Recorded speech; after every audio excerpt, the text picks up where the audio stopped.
cold at the touch, dead in the eyes, no signs of life no more. I put your love under the knife. Leave me to die here all alone. No signs of life no more, no. A crying dove may never fly.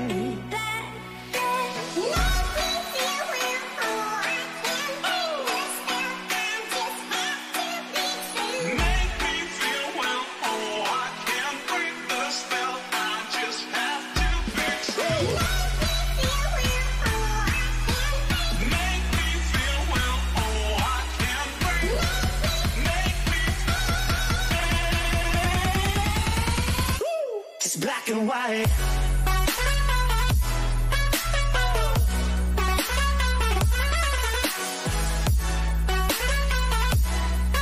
Yeah. Black and white. Oh, oh,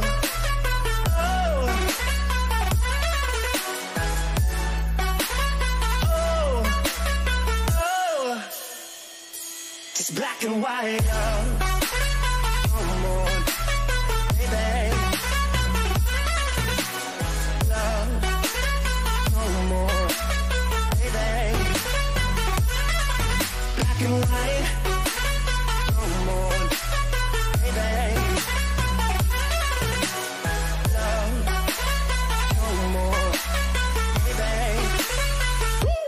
Black and white, just let me go. It's only right. For all I know, it's only matter. It's calico, it's black and white. White, white, white. Just let me go. It's only right. For all I know, it's only matter. It's calico, it's black and white. White, white, white.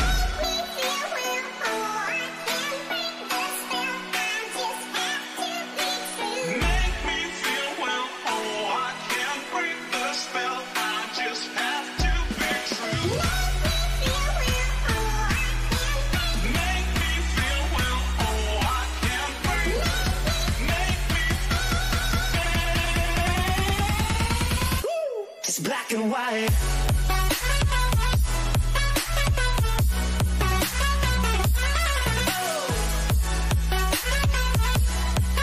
Yeah.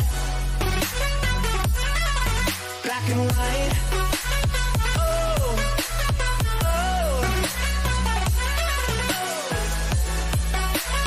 oh, oh. Just black and white.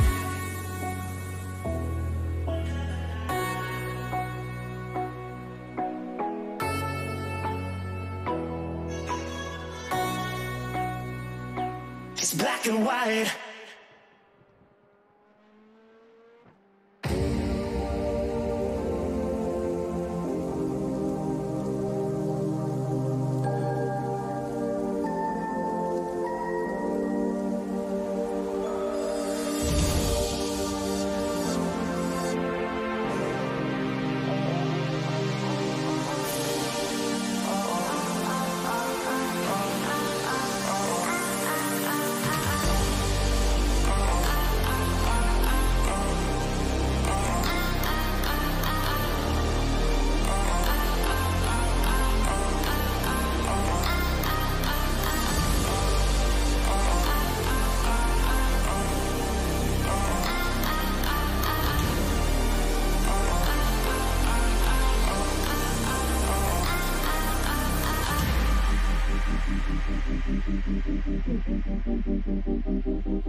Well, good evening, good afternoon, or good morning, wherever you are around the world, and welcome to the Apex Technologies LMP2 Championship, Round 3, here at Spa Francorchamps. My name's Alex Everitt, and I'm joined alongside me by Ed May, and we are bringing today's entertainment to you by Simracersworld TV. Thank you for watching, whether you're watching on Twitch, Facebook or YouTube from wherever you are around the world. Tonight, Spa-Francorchamps in East Belgium, 35 kilometres from the western border of Germany and 140 kilometres southeast of the capital of Belgium, Brussels, one of the most famous circuits in the world.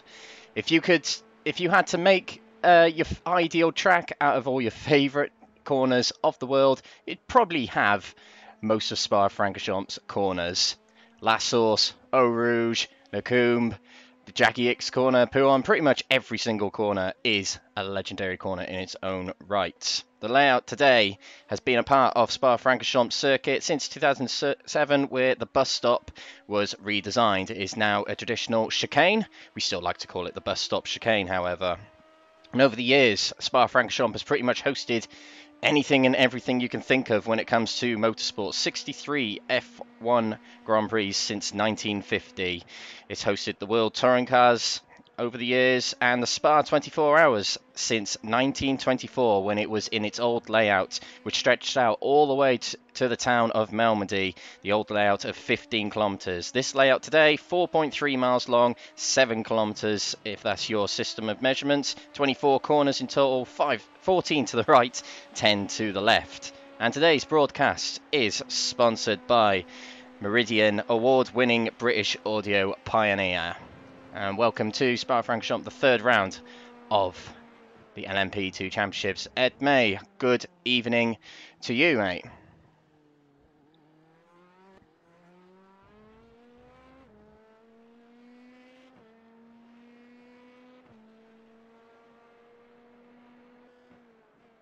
Spa-Francorchamps mentioned at least once, maybe a few other times by many more drivers. It's a brilliant little circuit, snakes his way through the Ardennes forest.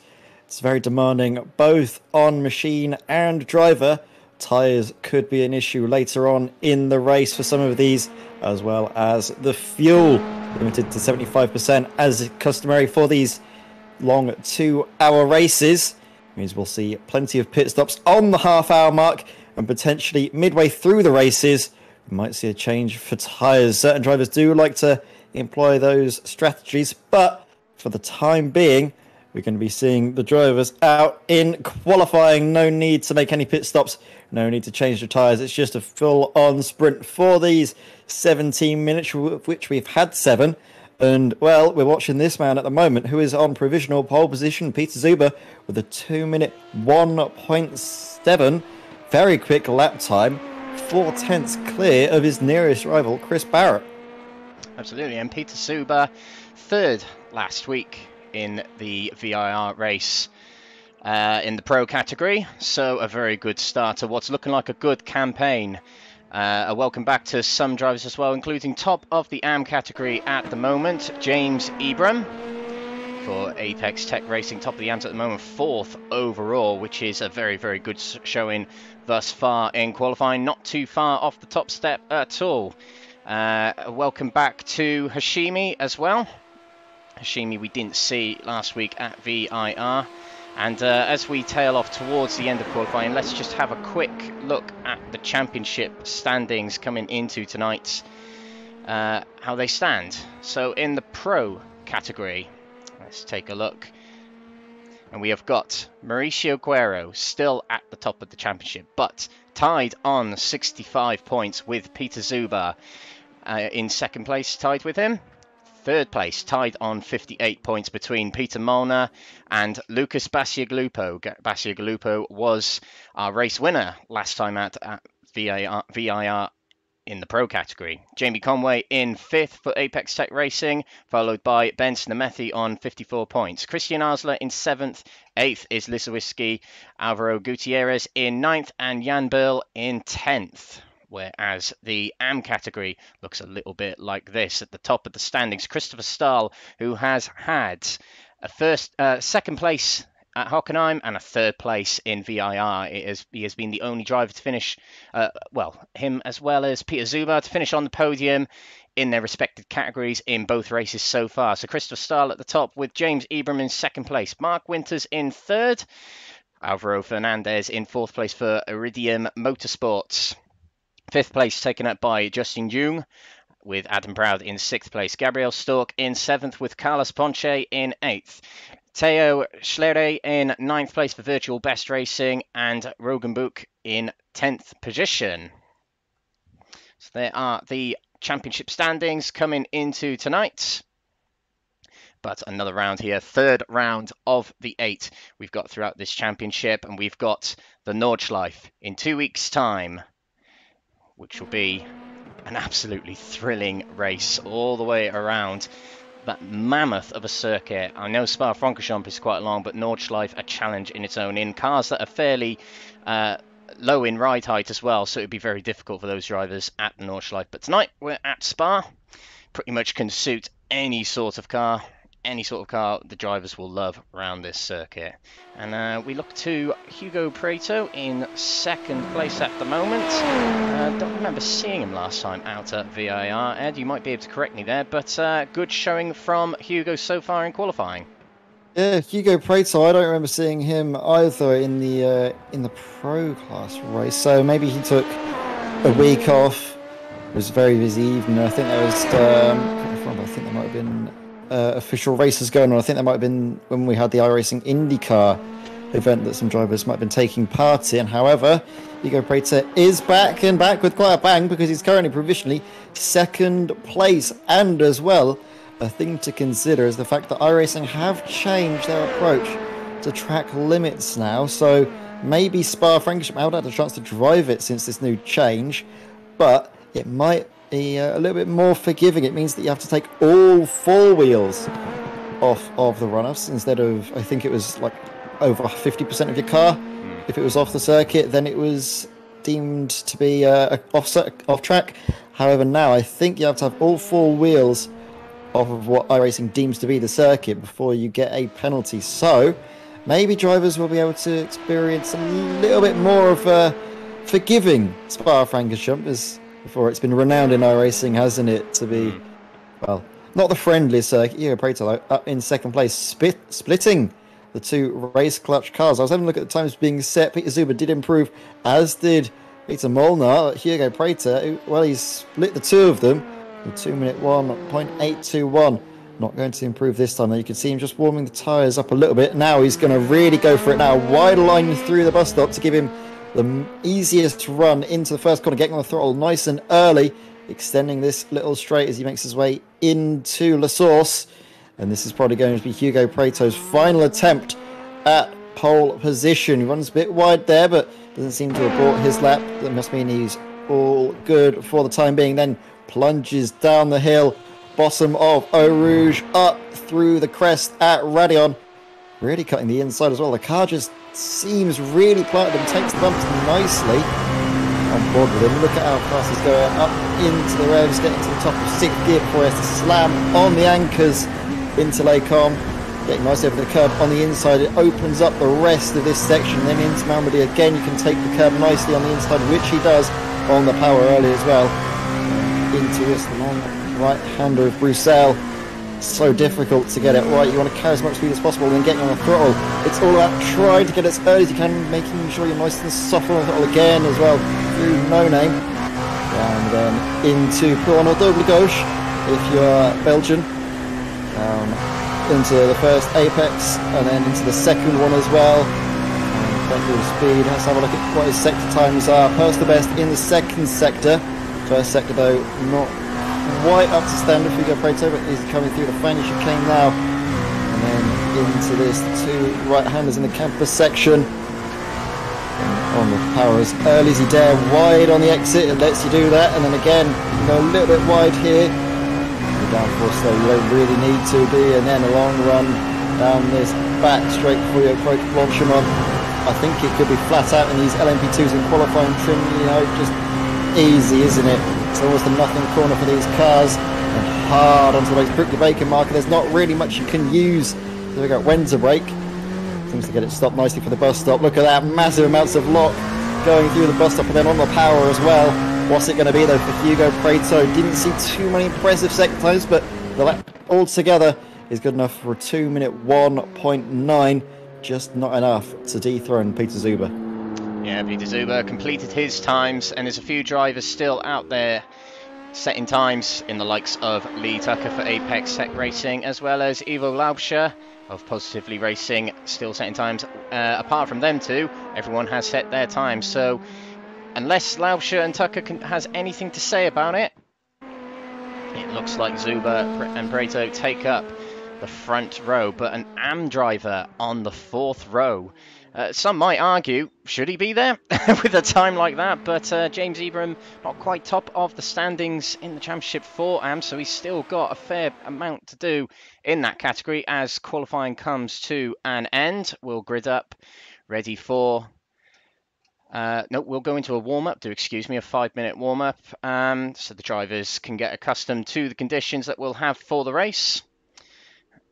But it was Peter Zuber at the top, the man who's been on the podium in both rounds so far. Hockenheim, he got 3rd. VIR, he got 2nd place, so it's certainly looking good for the Hungarian driver so far. But qualifying is one thing, the race another. They've got a 2-hour race coming up very shortly, and the format, as you've noticed if you've been following the championship throughout, has been swapping and changing quite a bit. In the first race, in the first round, or then weeks ago, we had a 2-hour race where both categories raced on the same tarmac, same session. And then the following week, we had 2 separate races, a 1-hour race for the AM category and a 1-hour race for the Pro category after, which is pretty different types of endurance racing, I suppose, with what we're seeing today with all drivers all in one server, you're negotiating traffic. Yeah, well, that's basically the only difference really. But with the single sessions, there's less to get in your way, and some drivers might prefer that, some drivers might not. It just depends on, you know, what they prefer, I suppose. There's quite a few series in the iRacing ranked servers, the official servers, that run very similar formats to them. There's the IMSA Haggerty series, which run the LMP2s, that run with the GTEs and GT3s as well. But very recently announced on iRacing is the LMP2 get their own ranked championship, which is good to see. I think I'll be giving that a go in the coming weeks. We are in the dreaded week of week 13 at the moment on iRacing. So a lot of downtime for some drivers, but the occasional league still running, including this one. So the drivers get their fair share of good racing in these cars. 3 minutes left.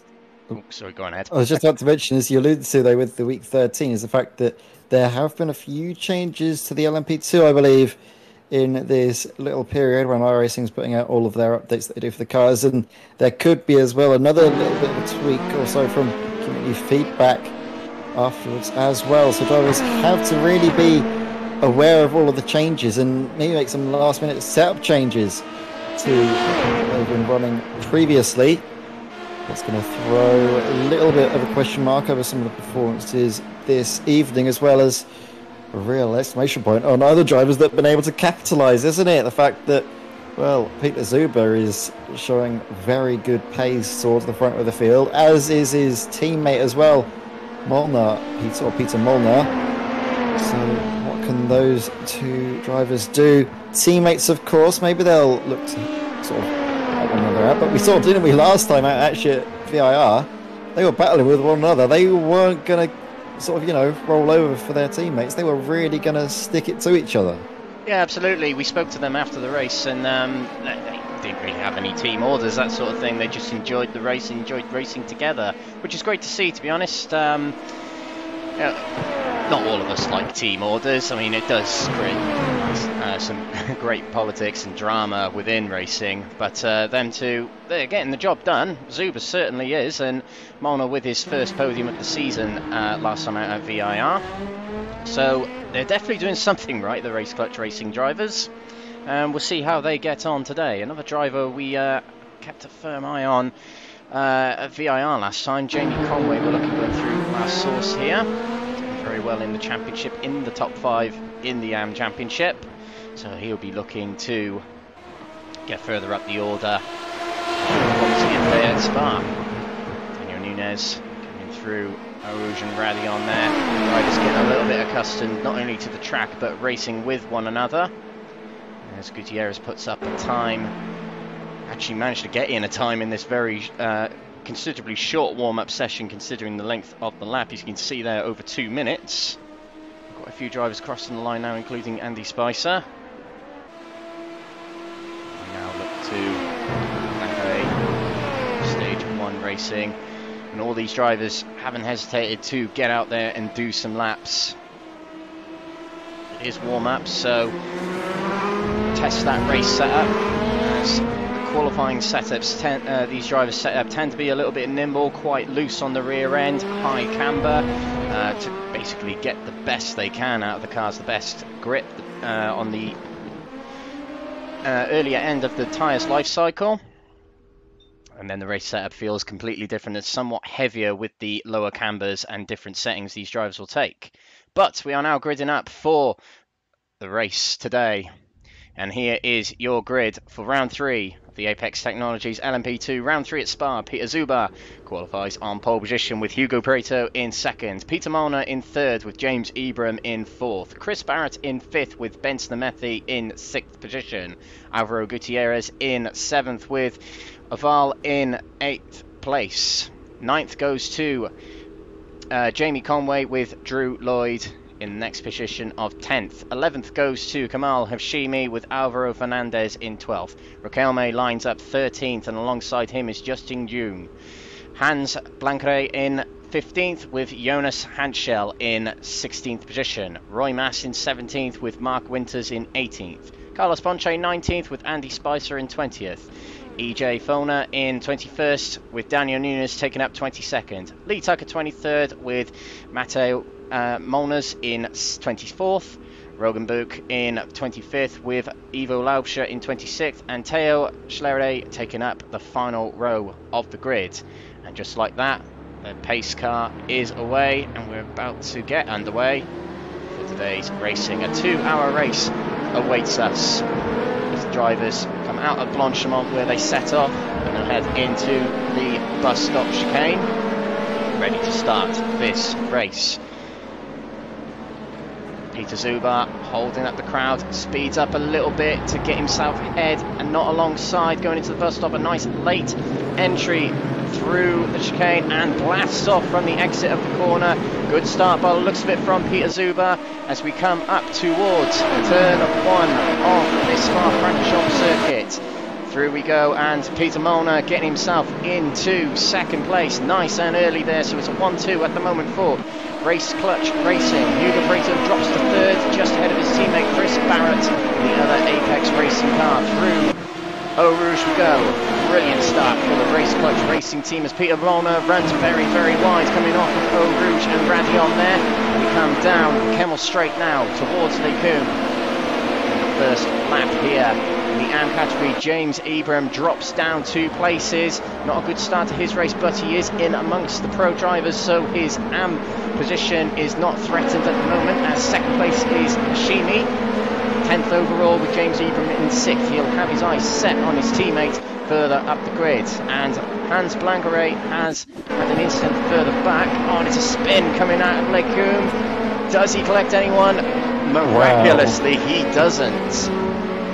Very well done, wasn't it, from all the drivers to avoid the contact with Hans Blancre there, who just lost it on the midsection of Lecom. Just taking a little bit too much speed in. The cars, when they don't have the air rushing over them, are prone to a little bit of oversteer. But what a start it was at the beginning of the race by Peter Zuber.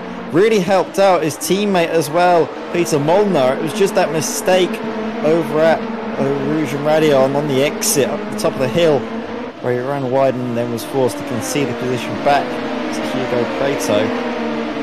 That would be a brilliant start for the 2 Race Clutch teammates, but now, well, they're back to how they qualified. Zuber from Pareto from Molnar. 1, 2, 3 as they make their way through Blanchimont for the first time.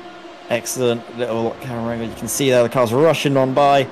And now we come up into the bus stop.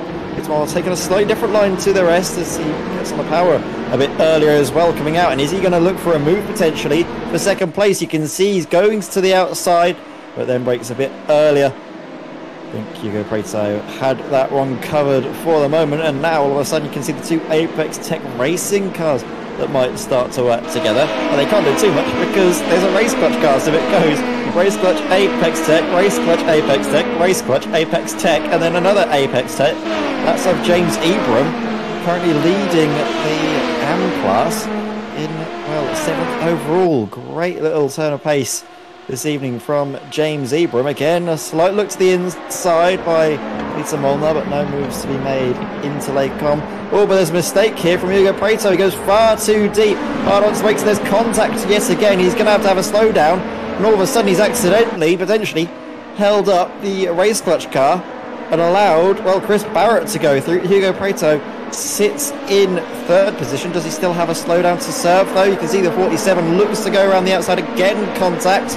And again, he's forced wide. Oh, it's all kicking off here. It's hard to follow. Nemethi is in amongst it.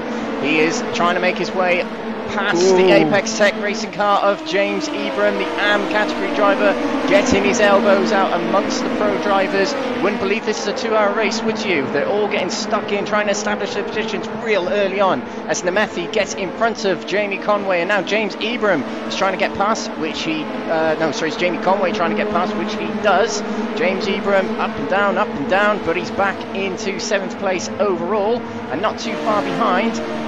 Kamal Hashimi must be rubbing his hands, well, when he gets a chance to take it off the wheel, rubbing his hands, looking at James Ebram get involved with the pro category drivers up here as they distance themselves a little bit from the drivers up ahead in the top 4 as Nemethi leads this pack going into the bus stop chicane, and this is Jamie Conway on the outside. He brakes a bit too deeply and he might be missing out to James Ebram again, which he does. James Ebram gets a good run off the corner, and in fact threatening Jamie Conway here is Alvaro Gutierrez Melendez in the blue car there on the inside. The Adrian Motorsports car backs out of it and stays behind Conway as we come around last source.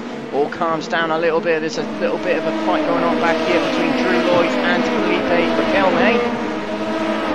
Riquelme was the race winner of the AM category last time out at VIR, 3rd in the category of AMs at the moment. He's got some catching up to do to get up with Hashimi and Ebram, who were the stars of the show all the way back in Hockenheim all them weeks ago. But at the front right now, it is Peter Zuber leading the way from Chris Barrett. A very good start for him, up 3 places from the start of the race. Hugo Pareto loses 1 place to 3rd at the moment, with Peter Molnar in 4th position.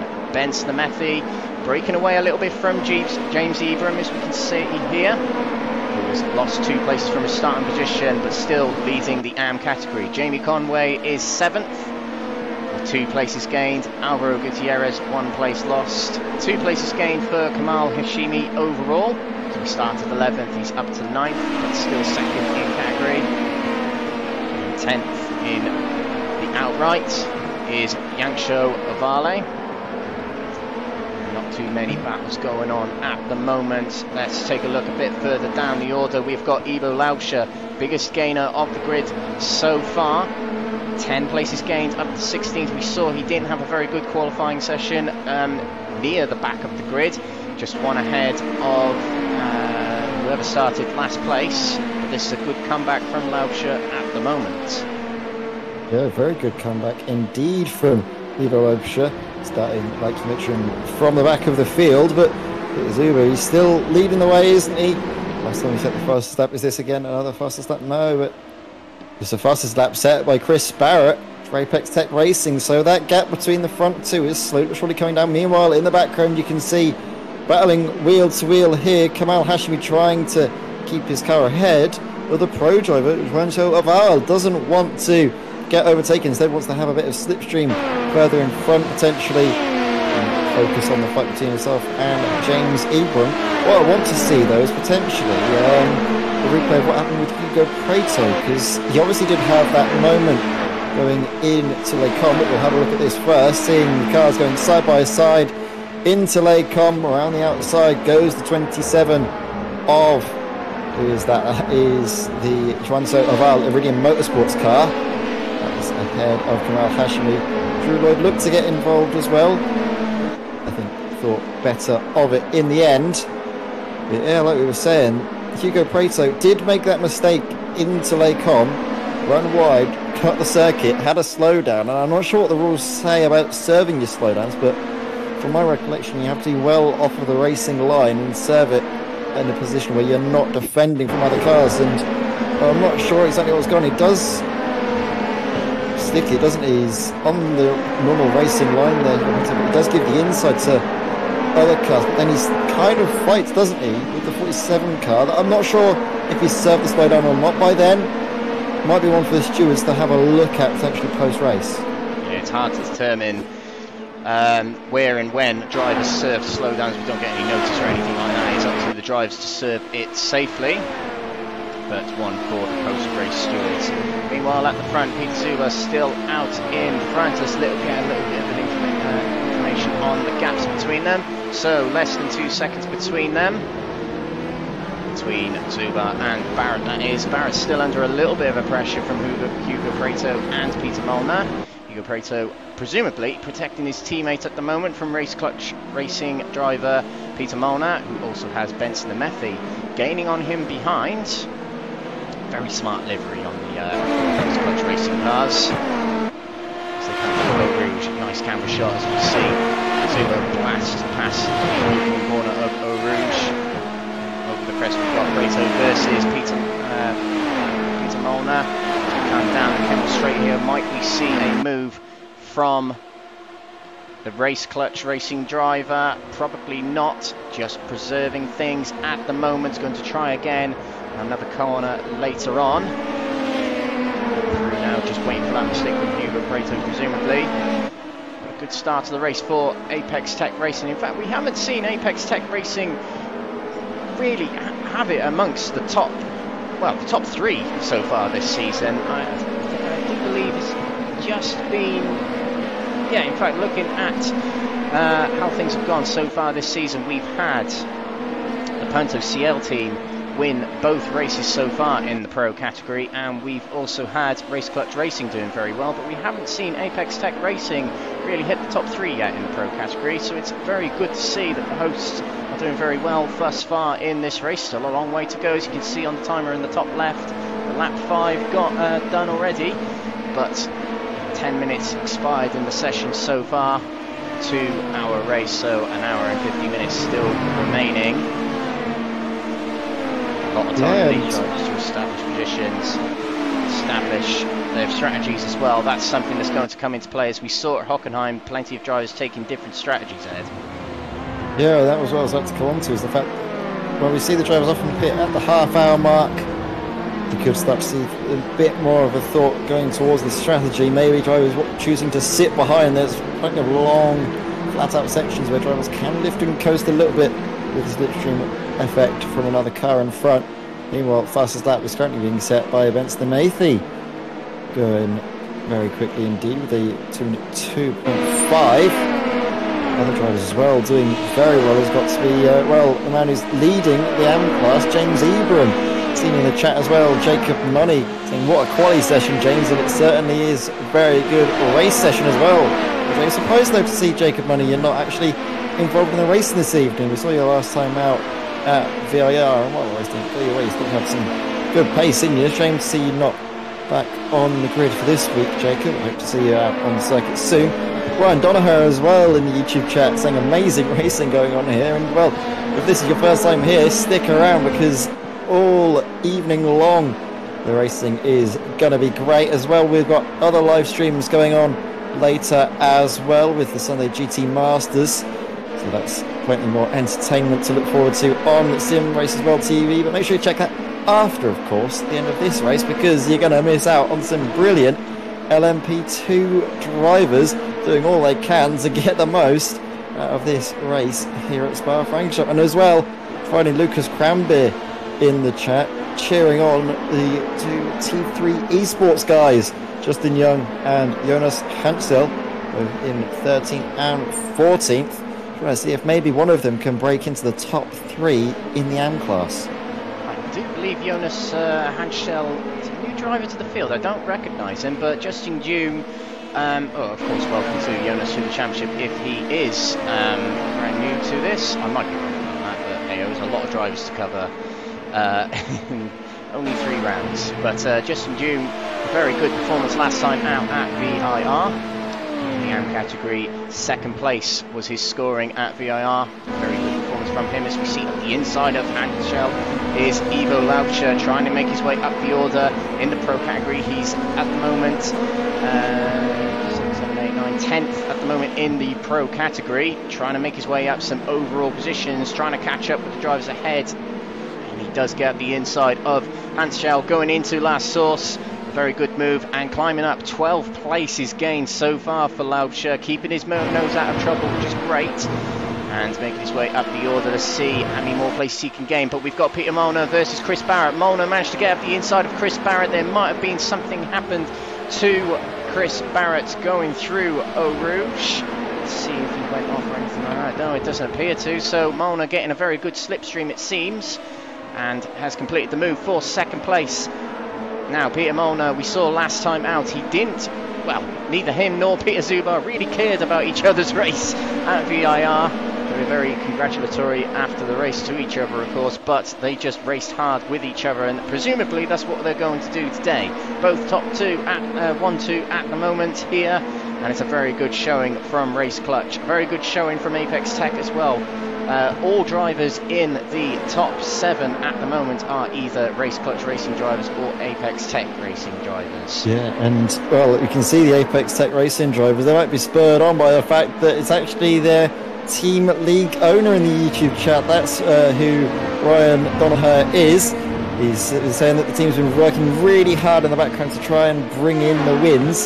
So we're going to see if all of that hard work can have a good payoff at the end of this 2-hour-long race. Chris Barrett currently in the podium places, not far back from Peter Molnar, who himself is not far back from his teammate Victor Zuber.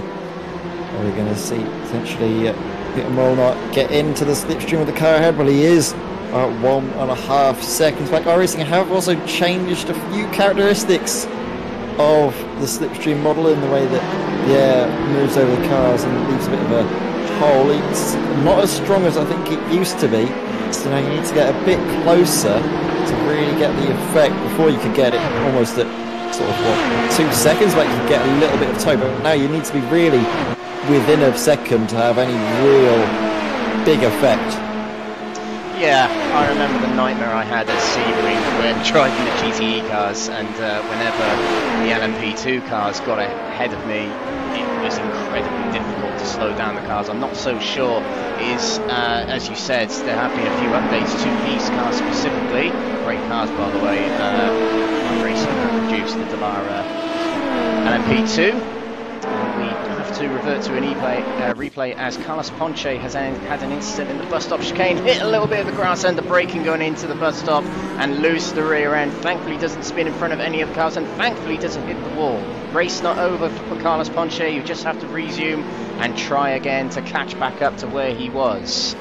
But thankfully he's still going again as we rejoin the action. Chris Barrett still in. Chris Barrett. So like I say, very good recovery, but like go on. Yeah, sorry, just I'm having a few issues with the camera, sorry. Yeah, so back with the front, Hugo Pareto, 4th position. 2 places lost from the start of the race. He's had the better of him by Chris Barrett and Peter Molnar so far. Let's see what Hugo can do. A long way to go in this race. He is following on from his teammates. A big tow along, which might save fuel.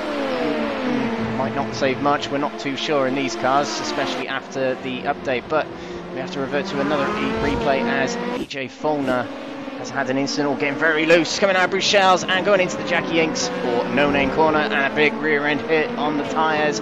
Hopefully that hasn't damaged the car too much. Is he trying to get away but can't? No, he's okay, gets away, probably waiting for the traffic to pass by. But EJ Folner drops down the order, and we have another incident. Roy Mass coming into the bus stop chicane here. Stage 1 racing on, he just loses the rear end. It's very strange how that has just gone round on him in the middle of the corner there. Thankfully, getting around him there was an Apex Tech car, but Roy Mass getting away. Now going back to EJ Folner, hopefully too much damage has occurred on the car and he's able to keep it going. But you can usually tell when a car is bogging down, you can usually see quite a crippled bodywork on these cars, but it seems okay just by sights here. So EJ Fauna might be able to get his head down and get back up the order. Yeah, I think he's gotten away with that one because you can see he goes rear first into the sort of white and red tyre barrier, and those are actually very soft. They don't seem to hurt the cars too much if you collide them either on the side or on the rear. If you hit them in the front a bit of high speed, you will obviously get a bit of damage, but something like that, he's gotten very fortunate in getting away with that one for the moment. Meanwhile, Kamal Hashimi is, well, in a good little spot. He's got cars in front to slipstream off of, as well as having not the biggest gap in the world between himself and James Ebram, around about 4 seconds. If he has a good run into the pit lane, well, he could easily make that up a good run, and maybe also after saving a bit of fuel as well, that will always help out. Got to the final 10 or so minutes. It's first stint for the drivers. The fuel limited to 75% only lasts around about half an hour. Sometimes drivers can eke out a little bit more. Other drivers aren't able to go the full distance on the fuel. As well, though, we've got the question mark over if the drivers are going to be able to take tyres or not. It does depend partially on the circuit characteristics, but also on just the track temp as well. I'm not sure what the temperature is at the moment, Alex. If you could maybe let us know, that might give us some indication of what the strategy could play out in this stage of the race. Yes, there it is. Okay, so we have got the icon's missing for us for some reason. Air temp of 23 degrees, not too bad, and humidity of 46 degrees, track temperature of 34 degrees, so pretty hot track temperature. Considering the air temp, as we're seeing a move from Drew Lloyd there, just ahead of, trying at the inside of Raquelme there, battling for an position of second place. Raquelme, as we mentioned, did very, very well at VIR, finishing in first place in his respective category, just ahead of Justin June, who coincidentally is behind him in fourth place. But yeah, the weather might have an impact on the tyres here. It is quite a hot track temperature. Been having a little look. Go ahead. Oh, sorry, I'm just having a little look here, and I noticed a few images that have been going around actually on some of the forums and everything that actually show where the track limits are at this circuit, and at most of the corners here you've got, obviously going through La Source, it's the exit of the red and white curbing on corner exit, and also at certain corners on corner entry. So if you've got all four wheels off of those red and white curbs, then you've exceeded the track limit. So it's actually surprisingly lenient, because I remember before you would always want to run and have your wheels as far off the circuit you could, and you weren't usually able to get away with that. So this has been very lenient indeed, as the drivers can push that a little bit harder and really start to go for broke. Whereas the moment, though, we're following Kamal Hashimi, who's under a little bit of pressure now, isn't he, from Philippe Riquelme of off-track racing. Going down into La Source, no moves being made, but that's going to be something for Kamal Hashimi to potentially worry about, is Felipe closing in. And at this stage, when we come into the pit stop phase, or at least we start to think about the pit stop phase, we've seen time and time again, haven't we, Alex, that track position is key. Being the first of the little battling group to come into the pit lane really can pay dividends. Of course, you don't want to be coming in too early and messing up your strategy and needing a splash and dash at the end.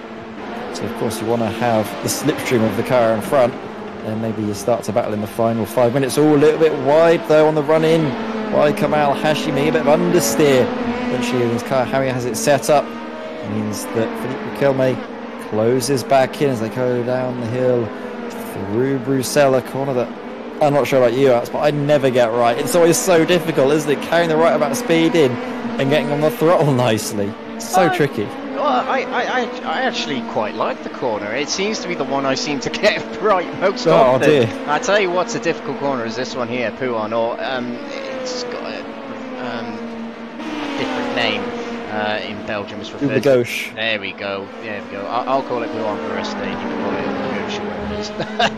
But yeah, it's a track full of challenges, tight hairpins, sweeping corners, hills, gradients, that sort of thing. Bruxelles is quite a difficult corner. It's just the hairpin that never ends, is what most people refer to it as. Jackie Hick's corner here, we just seen Monas come through. You always want to push it a little bit harder through that corner, but you can't because the wall rapidly approaches you on the exit of that corner. Puon, a corner that makes the rear end give in so easily, and such a fast corner that you have to be careful of the track limits on the outside. A downhill roller coaster of a corner. You've got the traditional chicane of Lacombe here into Campos.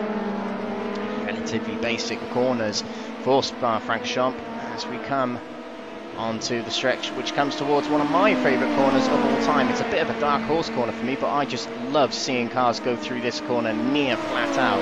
Blanchimont coming here, left-hander, drivers take a slight lift in these cars as they come through there. And then we come up to what used to be the bus stop but is now a chicane. I'm still going to call it a bus stop anyway. But yeah, as I said earlier, if you could draw your ideal racetrack, a lot of people would probably end up drawing Spa, wouldn't they, Ed? Absolutely, yeah. It's such a brilliant circuit. You've got the elevation change as well as one of the key factors, the fact that it uses the natural terrain, the way the hills rise and fall in the wonderful Ardennes forest. There's such a magical aura around this circuit. If you've ever been here in real life, unfortunately, I've never been able to get around to visiting a circuit like this, but from what I've heard from everyone that's visited, they always just talk about the magic of Spa. It's such a wonderful place to go for motorsport. You get a feeling of that almost in the sim, doesn't it? When you're driving it, you come around these corners, especially in a machine as amazing as the Lara P217 Harrison puts out. You really can see why it's such a favoured circuit from all drivers, from no matter where they're going from. They always feel like Spa is a special place. Absolutely, well said, Ed May. And Ben Snamethi has found his way ahead of Hugo Pareto. So Hugo, very good showing in qualifying earlier on today. But in the race, a little bit lackluster at the moment, dropping down a few places since the start of the race. Qualified second, of course, and down to 5th place now. Just trying to find...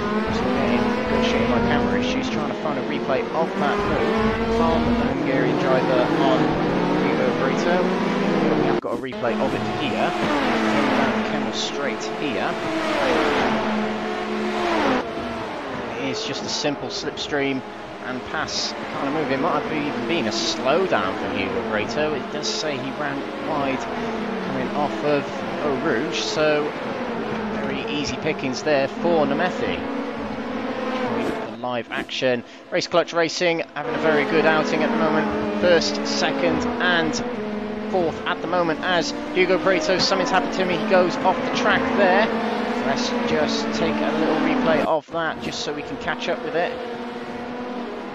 Oh, and it was avoiding the lunging move of Jamie Conway. So, in fact, it wasn't a mistake from Hugo Pareto. He's avoiding the mistake of another driver. Oh, that's, well, got to hand it to Hugo Pareto. He did very well to avoid it, but sadly he's lost out in terms of track position. Yeah, and again, that's he might have lost out track position, but by avoiding that, he's saved his car, he's saved the damage, and that would have been a much more severe incident had he just turned in. He's thinking about the long game, isn't he? We're not even half an hour into this race, not a quarter of the way done just yet, and still we've had plenty of action to talk about, get very excited about. Just seen as well confirmation in the YouTube chat from Lucas Cranbeer that they do have a new driver indeed, and that is Jonas Huntsell, T3 Esports. He's going to see if he can show some good performance on his debut.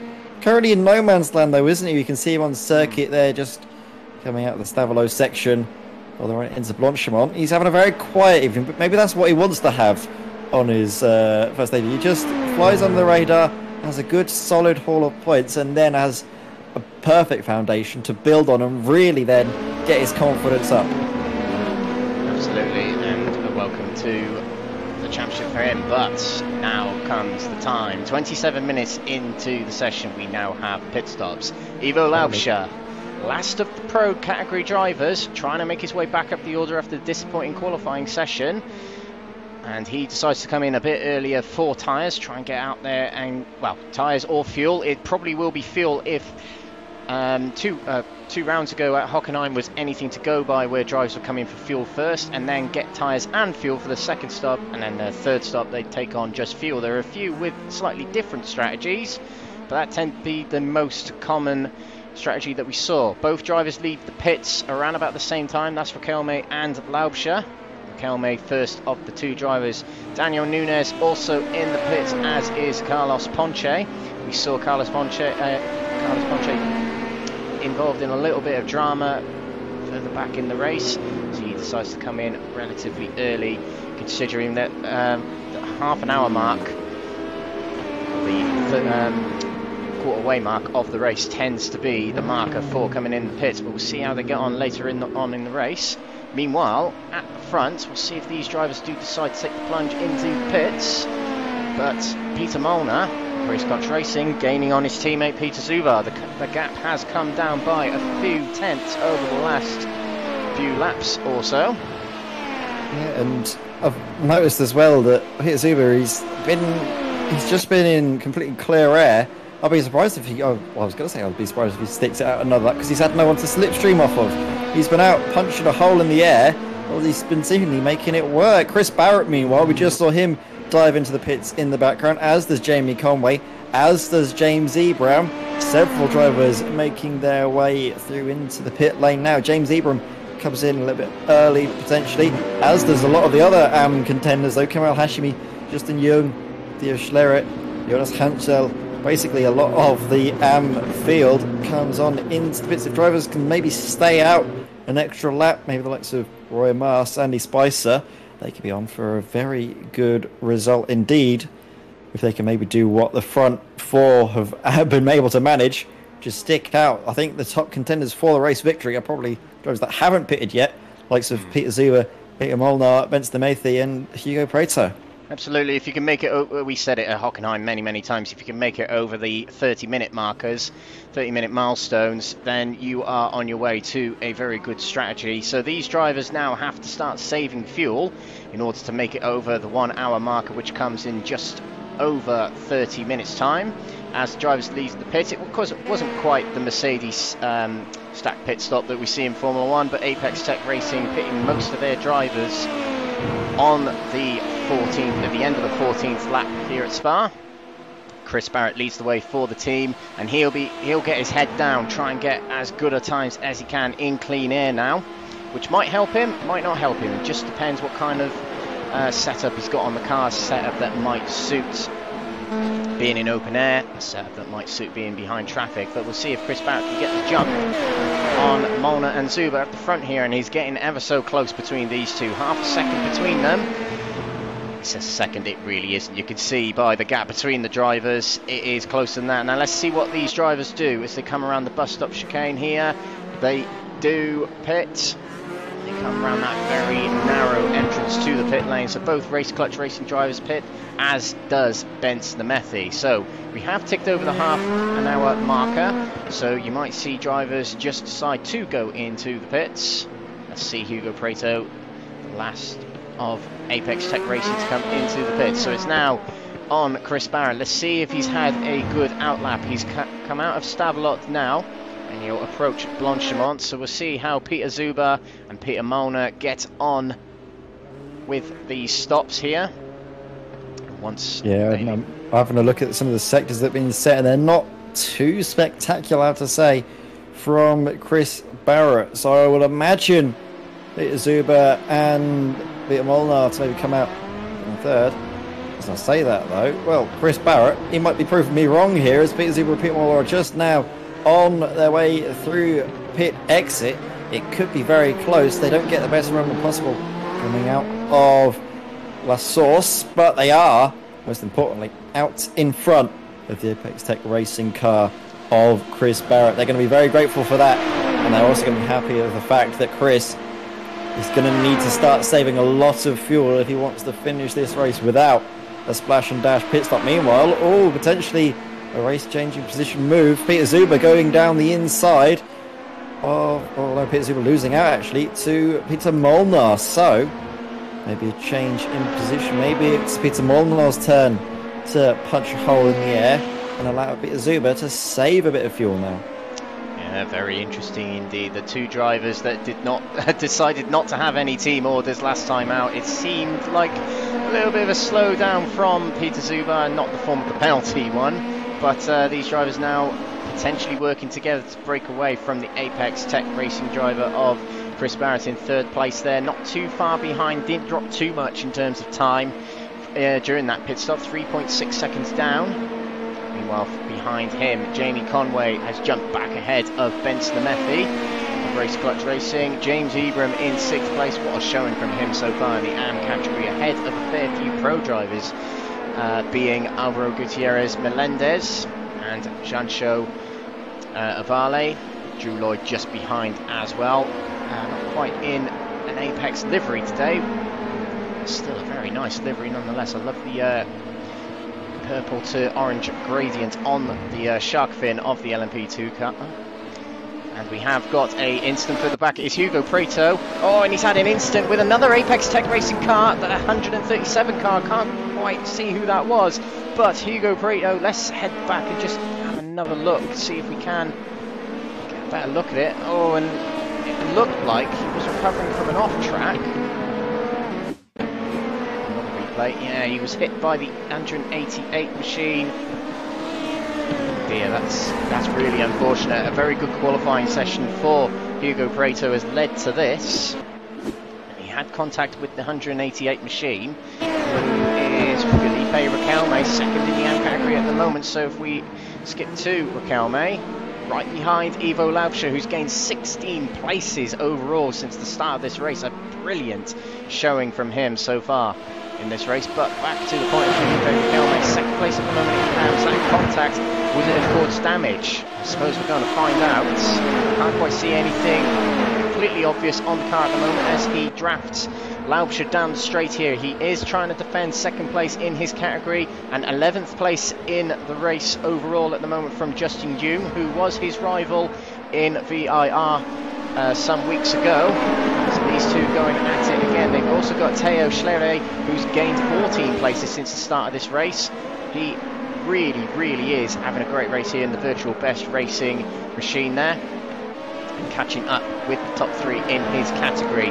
Might it be the moment Schlere gets himself onto the podium with what could be the straggling Riquelme, with a little bit of damage on that car. I think there's a little bit of a crumple on the front left of that car, I'm not mistaking, but he seems to be going okay up against Justin June for the time being. Yeah, close fighting though, isn't there, in the fight here between, well, all of these drivers, second, third, fourth, fifth, all within half a second of each other. You've got Terry Small Jackson, the excellent racing on display, and well, Kamal Hashimi, he's in the perfect spot to capitalise should any more incidents happen. We've already seen a few drivers get involved with one another. We'll see a good cleaner fight between all of them, because what a fight it would be. 5 cars all together out on the circuit, all battling. Can't see any damage on the cars, so Kamal Hashimi is going to have a good chance. Meanwhile, 2 abreast there. Theo Schlere getting on through past Justin Young there. That was a great run that came out of the bus stop and well into the source. Justin had no real reply. You can see Justin, he actually went for a move potentially that was down the inside, wasn't it, of I think that was Riquelme of off-track racing. Just loses out unfortunately in that situation. But now, well, I think he's Theo Schlere is actually now back up. Yeah, doing quite good for himself and trying to close in on potentially Evo Laucher as they make their way into Les Combes. No moves being made just yet. They're all kind of playing a bit of cat and mouse, not really going for any moves. They've realised maybe it's better to not fight and instead to more focus on saving fuel, because all of these cars, don't forget, pitted in about a minute before that magical 30-second mark. Not 30 second, 30-minute mark. There we go. Yeah, drivers missing out on that, and more to the point of pit stops actually. Kamal Hashimi, as we mentioned, in 5th place in category at the moment. He was 2nd coming into the pits, so something's happened to him in there. Whether he's, he seems to be doing okay in terms of time gap from where he was before. He's just lost a few positions, so must have just been a bad pit stop for him. Bad out lap, bad in lap, whatever it was, but Hashimi was running 2nd, running very well in this race. Now further down from where he was, he's got all the cars that he needs to pass ahead of him, just ahead of him, so not too much to worry about from this point of view, as long as he can get back past these cars. So certainly have a keen eye on Justin Hume, Teo Schleri and Felipe Riquelme ahead, as they're not letting go of Evo Laucher. Creating a big hole in the air is the Swiss driver. As we see Teo Schleri of Virtual Best Racing really giving it a go to Felipe Riquelme already, not wasting any time is the French driver, trying to get himself into the top 2 after what's been a brilliant campaign through this race so far, with 15 places gained as we mentioned. Fantastic race so far from him. Let's see how much better he can do during this race. It's a bit of a stretch to try and get to the top spot in the AM category, which is of course James Ebram, who's having his own little battle with Gutierrez at the moment. Gutierrez takes to the outside along the Kemmel Straight and tucks back in behind does James Ebram. He is surrounded by 2 Idrium Motorsports cars in the form of Gutierrez and Vale, but James Ebram first in the AM category at the moment. He doesn't need to take any risks. He's in a different championship fight to these drivers. Overall, he's doing very well, and he'll be conscious of that. But the AM category, this is all he needs to do at the moment. We have got to look at a replay. Daniel Nunes has had an instant further back in the field, 22nd in the running, and another one of those rear end losses going into the chicane there just completely gives way on him as it goes through that little dip through the bus stop, struggling to get away as well with the bumpy nature of the off-field here at Spa-Francorchamps, but he gets away safe and sound without any contact with any other cars and importantly the wall on the side of the road. But very unfortunate race for him. We'll resume with James Ebram here, and another check on the battle for 2nd and 3rd in the AM category. Schleri has dropped back a little bit from Riquelme while we were looking away there. Justin Dune applying the pressure to the French driver. Justin Dune, who will want to get back on the podium. Got 2nd place, as we mentioned earlier on, at VIR 3 weeks ago. So be determined to get more results like that, with Christopher Stahl, who is championship leader of the AM category, coming into tonight, missing tonight's race. Did attend Hockenheim, he did attend VIR, but not attending tonight. This is a chance for Justin Dune to get a good result and get ahead of his teammate in the championship, as they all were a bit scrappy going into the bus stop chicane there, all running very wide there. The pressure getting to all of them, it seems. A very intense battle that's raged on between these drivers for 40 minutes so far in this race, and I don't think it's going to end anytime soon, Ed. Oh, it certainly isn't. This is a great fight we're being treated to here. This is the 3rd round of the Apex Technologies LMP2 Championship. Great stuff. They never disappoint us, do they, Alex? They always give us the very best, and we're seeing this here. Hugo Schleri trying to close the gap as they come into Les Combes. But Felipe Riquelme, he's getting the toe himself, isn't he, from Evo Laucher. That allows him to just stay ahead for the moment. Excellent racing there as we come on board with Theo Cornet of Mamadi into Bruxelles. We're going to see if he can get this right, as I often can't, and see if he can do what you can do and just get it nicely hooked up onto the power as well. You've got to be very delicate on the throttle because you're still turning while accelerating. The back end does like to step out, maybe like he just did there through No Name or Jackie X corner. You can see how to fight it into double gauche. That's en français, just for double left, which is an imaginative corner name, I'm sure you'll agree. Well, into the Fanish chicane. At least not see who's get the best runs possible on Riquelme in this middle sector. That could as well though be down to the effect of Dirtier. You can see he's having to fight the wheel as we come on board. Look at that again on the exit of Campus and then through Stavolo.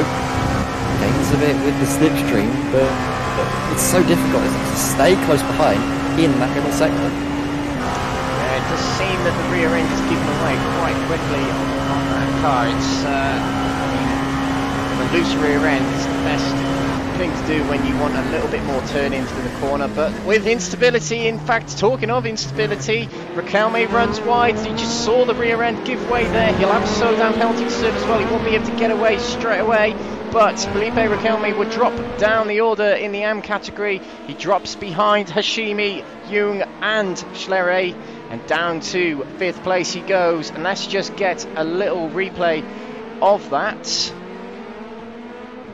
once I find it. Right, let's stay with Hashimi at the moment. It all splits up between them at the moment. Come on, camera tool. There we go. And there we go. On the inside, Schlerer guarding the inside there, going up towards Lacombe.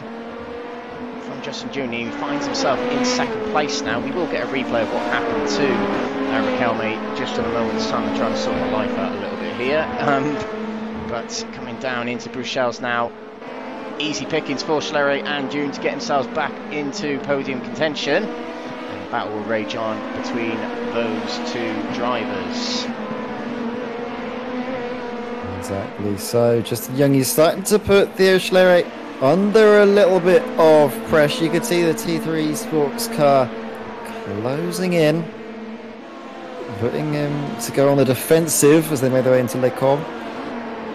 But Schlerer, he seems to have the measure for now, doesn't he? He doesn't seem likely to go into any mistakes. He just wants to be able to have the slipstream of Evo Laucher that he isn't really getting at the moment. Evo, though, credit to him, great drive up through the field from basically the back of the grid, as that's Theo. He's come from absolutely nowhere and he's up 16 places as well. Meanwhile though, well, we're going to keep with this fight, shouldn't we, Alex? Because it's looking very tasty. 4 cars all very close together. The only thing though is the fact that Ronto Aval we're seeing, this is for position between himself and James Ebram. This is the real fight, isn't it? And see exactly what can happen. It isn't a fight for class position, but still, overall, could be some action going on. It's getting a bit close for these drivers. Gutierrez heading the pack at the moment. About 4th, 6th. Ebram behind Avale in 8th position. And we've got Drew Lloyd joining this battle back here. And look at Aval gaining on the Apex Tech racing car. The draft becoming very effective for these cars down the Camel straight here as we come into Lecombe here. Out of the corner as we come down to Bruxelles, or a loose rear end for James Ebram there. Most of these drivers haven't changed their tyres yet, so they will be hitting a critical point. And with these drivers on a track so demanding like Spa, where you want all the grip you can get for all 24 corners on this circuit, the rear end is going to become a little bit demanding at some point during the race and during the tyre stint period. 45 minutes expired so far in the race. We'll see more pit stops in about, well, less than 15 minutes time for the hour marker, and we will see drivers taking on fuel again. 75% capacity in their fuel tanks, which takes them to about half an hour as we've seen. The tyres don't really go much longer than an hour, so this will be the point in the race where drivers with less camber on their setups will certainly see a great benefit at this point in the race. Camber doesn't have the benefits certainly earlier on in the races. It's spreading the rubber out across the track, and therefore doesn't heat the tyre up as quickly. It does in fact slow down the car quite substantially. Really gaining on Gutierrez in this latter part of the lap. It seems to be when we get into the mid-sector, he just seems to allow Gutierrez to get away from him. Breaking into last source here. Coming out the corner. Let's see if Abram can get a very, very good slipstream down the straight. Let's get on board with him as we come through Eau Rouge here. First half of the corner, Eau Rouge. Second half is Radion. Curve inside there, off the camera straight. We've got this little bit of Val, who is quite some way back from Ebram. He has split up a little bit in this last lap or so between these drivers. We've got Drew Lloyd, that is the gap between him and Val ahead as well. It closes up when they start braking for the corner, so it's a little bit of a stalemate between these drivers at the moment. We don't know actually, but James Ebram, we might, if we get inside his head, he is getting the draft off Gutierrez ahead. It might help save a little bit of fuel. Basically, the hole in the air the cars create means there's less drag, and therefore less effort for the car to get up to speed, and can get up to more speed, and therefore saves fuel. As we see Gutierrez take a little bit of the grass on the inside there to get around Pooh on there. James Ebram, how far behind is he in terms of gap? It's not quite telling us on the interval. He is some seconds back from Gutierrez. I can see that he's well, from Gutierrez, it's about 0.7 of a second as they come out of campus here. That will obviously close down though as they make their way through Blanchimont and into the bus stop chicane. So he is getting a definite helping of the slipstream as James Ebram from Alvaro Gutierrez Melendez. So it means that the Iridium Motorsports car ahead is actually stopping the Iridium Motorsports car behind from making that overtake just because of the slipstream. It's nothing that he's doing intentionally, it's just the fact that he's there and James Ebram is using that slipstream to full effect to keep Drew Lloyd behind, not Drew Lloyd, to keep Juan Oval behind, as I said Drew Lloyd though, because I can see him potentially arriving on the scene now in the number 8 car. He could maybe throw the cat amongst the pigeons depending on how close he gets to Juanzo Oval. Meanwhile though, Juanzo very close to James Ebram. Look at this. This could be the move being made flat out up through the hill, trying to open up the steering as much as possible. Then he's going right to the left. You can see James Ebram looks for that slipstream, tries to break the toe as well, closes in the front. So it's just far too late, isn't it, that he can make moves. So instead he chooses to be a bit smarter, lifting out of it, not going for the move. So it stays as they are for the moment. As we come into, again, another final 10 minutes of this second stint for the drivers. What are they going to do? Are they going to try and maybe go for broke a little bit more, maybe start racing closer? Or could we maybe think about them dropping back and instead thinking about the tyres, if they're going to take them or not?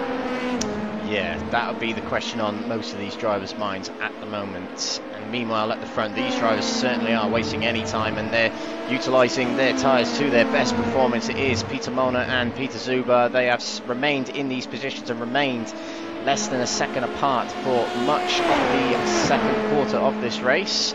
And Race Clutch will be very, very pleased with their progress in this race so far. Meanwhile, in third place, Chris Barrett in no man's land at the moment, with James Conway in fourth place. He's got Benson Amethi still pressurising him behind. Sixth place, we're just watching that foul. Alvaro Gutierrez Melendez, Iridium Motorsport, just guarding off from James Ebram, who's gained a little bit on the latter sector of this lap here. As the four-way crocodile of cars come through the corner there, and there is a back marker just ahead. I believe that's AJ Follner. Yes, it is. And AJ Follner will receive the blue flag, and most certainly he won't want to get in the way of his teammates as well as other drivers, as he gets a little bit loose coming off of last source there. And Gutierrez will find the inside going into Eau Rouge. Might this compromise his line? Seems okay, but James Ebram has been a bit compromised there, as Avale will be able to get alongside down the Kemmel Straight here, as EJ Follner wasn't able to get out of the way quite as quickly as James Ebram would have liked. Avale finds himself into 7th place now, and James Ebram has dropped back quite a bit. Might have got a slowdown. We might have seen he run wide without us noticing there. But down to 8th place overall, that is, for James Ebram, first in the AM category. And that is his teammate Drew Lloyd behind. James Ebram qualified very well. He has dropped down the overall order, which inside he might be a little bit annoyed, but when it comes to his actual championship and points, and when all things considered in the championship, he's still doing very well, isn't he, Ed? Really he is, yeah. We can see James Ebram, he's had good one lap qualifying pace, dropped back a little bit as the pro drivers have found their feet and had their consistent pace that James hasn't been able to answer to, but like you've been mentioning, very good for his fight in the AM Championship to have such a good lead, 11 seconds over Theo Schleret. And well, Theo is in his own little fight. As I say that though, he's actually not in the fight at all, because look at that gap between himself and Justin Jung in the background for T3 Esports. It's about nearly 3 seconds the margin. So excellent driving there from the Frenchman in second place. He's going to look to build on that and try and keep it going, and maybe he will be able to build on that because Kamal Hashimi is getting involved in the mix, and he's going to see if he can get himself into the podium places in the AM Championship. Look at this, up, down, in the inside into the bus stop chicane, late on the brakes. Is he going to get it stopped in time? Yes, he does. I think that was a little bit of a concession of the position by Justin Jung, but Justin is then going to get the best run possible coming out of La Source all the way down the hill and then up the hill again through Eau Rouge Radion and then into Lake Com. So maybe it was a strategic let through by Justin Jung. We're going to see if that's the case as he's in behind now as they make their way down the hill. Then they go up again. Careful not to exceed the track limits. Look at this run that he's going to have now. He gets the run, but then the top end just doesn't seem to be there for Justin. In fact, actually, Philippe Riquelme is going to go through. So, is Justin Jung maybe got a slowdown? He is dropping back a bit. I can't see where he would have got the slowdown from, though. It doesn't say. He had an off-track penalty. So, yeah, that's a very strange one. I wonder if there's fuel-saving tactics going on here. We are approaching the milestone marker, the 1 hour marker of this race. So maybe Justin Jung is fearing not having enough fuel to make it to the end without an additional pit stop, which would be 4 pit stops at the end of the race. So it remains to be seen, but Justin Jung slotting behind it looked he seemed to be waving the white flag to Riquelme there. It was very, very strange. Surrenders a podium position, potentially to Hashimi, and another position to Riquelme. Let's just see what Justin Jung has got up his sleeve for T3 Esports here. He slots behind 2 drivers punching a hole in the air, so for these last 5 minutes before he inevitably comes into the pits, he's going to be saving a little bit of fuel, but Riquelme was running second in the AM category, back into 4th place after the loss he had to the 5th place in category. He can now set his sights on Hashimi up ahead. Hashimi, who was running well before the pit stops, dropped down the order, back on the podium, so it's a good comeback from him. Meanwhile, Theo Schlere just pulling away, 11 seconds behind James Ebram. Stabilised the moment. He's gained a little bit as we see a swap of the lead. Actually, Peter Zuber and Peter Molnar have had a swap of positions for the overall lead. Coming down the back straight here. It's just easy victory. It looked to me like Peter Molnar let him by, letting him front so he can save a little bit of fuel to make sure he hits that milestone marker. We didn't see many of these tactics going on at Hockenheim, did we, Ed? But this time around, drivers are far more aware of what they need to do to maintain their pit strategies. We're seeing a lot of tactical swaps between the teammates today.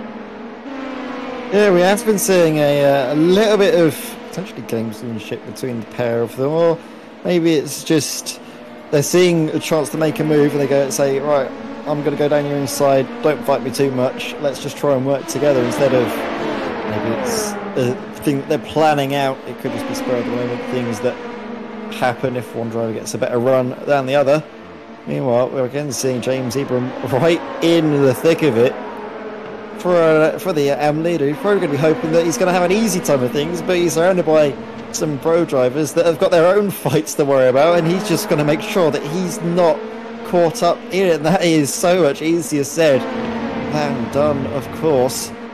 So, can he pull off here? Can he maybe go for a move? Is he going to stay behind? Maybe it might be smarter for James to actually let Drew Lloyd by, potentially, and let these 3 squabble it out together. Then again, I don't know. What would you say he'd do? What would you do in James's position, Alex? Well, I personally think James Ebram's in the perfect position here. I'm not sure if it would be worth dropping behind Drew Lloyd, as the thing is with James Ebram, he's putting pressure on the 2 Iridium Motorsports drivers ahead, but at the same time he's saving fuel by staying behind them. So if he lets Drew Lloyd by, is he risking losing the gap from the drivers ahead of him? Not too sure, but that would probably be what's what's on James Everitt's mind. He's getting a big hole in the air punched in front of him and saving fuel. So I assume that's what's on his mind at the moment, as we're not too far away from crunch time in the pits. There is only one driver in the pits, and it's the same as last time. It is Evo Laucher in the pits. So his pit strategy, I mean, he's got to pull off something special in the next hour or so, as he's only got, well, most drivers will only have one pit stop left, and he's pitting 3 minutes before the hour marker, which we have elaborated so many times on this broadcast, as well as Hockenheim, is quite an important marker to hit. He is taking tyres, though. You can see the car up on the jacks, so that does extend the pit stop a little bit longer. Not enough, though, that he's going to be able to make it. Look, he comes back down off of the jacks. So Evo Laucher has not been able to save the fuel whatsoever, and he's going to be having to let maybe bite the bullet and take a pit stop later on in the race. Doubt he's going to be able to save that much fuel, although we have seen it done before. It could be a tall ask indeed, especially if he hasn't got any slipstream ahead of him. Well, meanwhile, we're seeing... Sorry, sorry. It's actually an interesting question that viewers might be wondering. There might be some avid sim racers watching, but there might be people who are not so aware of fuel-saving tactics in races. So what could these drivers possibly do to try and save fuel? Let's say if they haven't got a driver in front of them to punch that hole in the air that we've pointed out. What else can they do to try and save fuel? As we see a whole gaggle of cars coming to the pits, what you could do is lifting coast coming into the corners, basically getting out the throttle. Oh, there's a bit of a car park forming though on the run into the pits. Lock up from Juan Bell that then caused a sort of domino effect, wasn't it, through himself and James Everitt. He's going to be hoping that there's no damage to his car, does James, following that. But getting back on track with what we were talking about with the fuel saving is the fact that you can fuel save lifting out of the throttle, saving fuel. Justin Young actually goes through. This could be very intriguing actually in terms of this fight in the AM class, because James Everitt, he might not make that magical half-hour mark. Might be needing a splash and dash. Something to think about, of course. I want to get on to what we're talking about with the fuel, but there's so much exciting stuff happening in the pits. I think we're going to see drivers, though, get onto the jacks and then get up and moving. Some drivers not taking tyres, Drew Lloyd being one of them. Intriguing strategy. Let's see if that works out for him. He might be running less camber, maybe slightly different tyre pressures as well, making sure his tyres can last.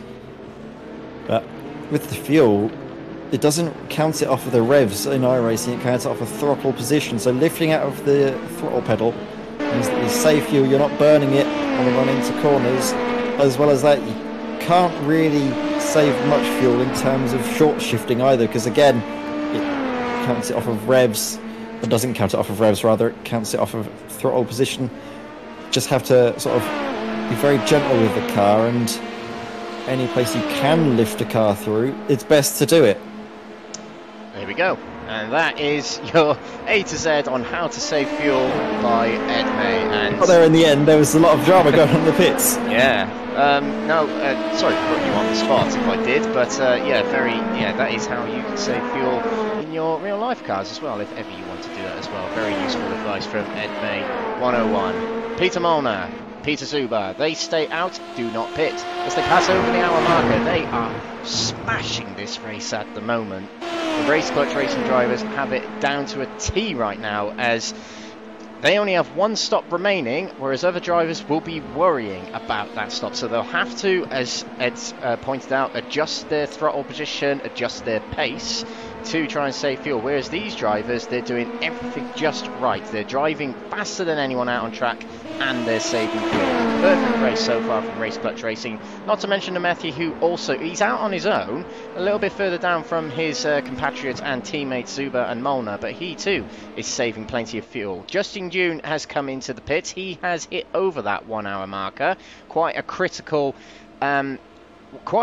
target to hit in the AM category, as he's the only AM category driver who's made it through past the hour marker to then come into the pits. He's going to be taking tyres though. That's the real question. If we can see maybe if his car's up on the jacks or not, that'll let us know. He'd be mad not to be honest, because he goes up on the jacks. There we go.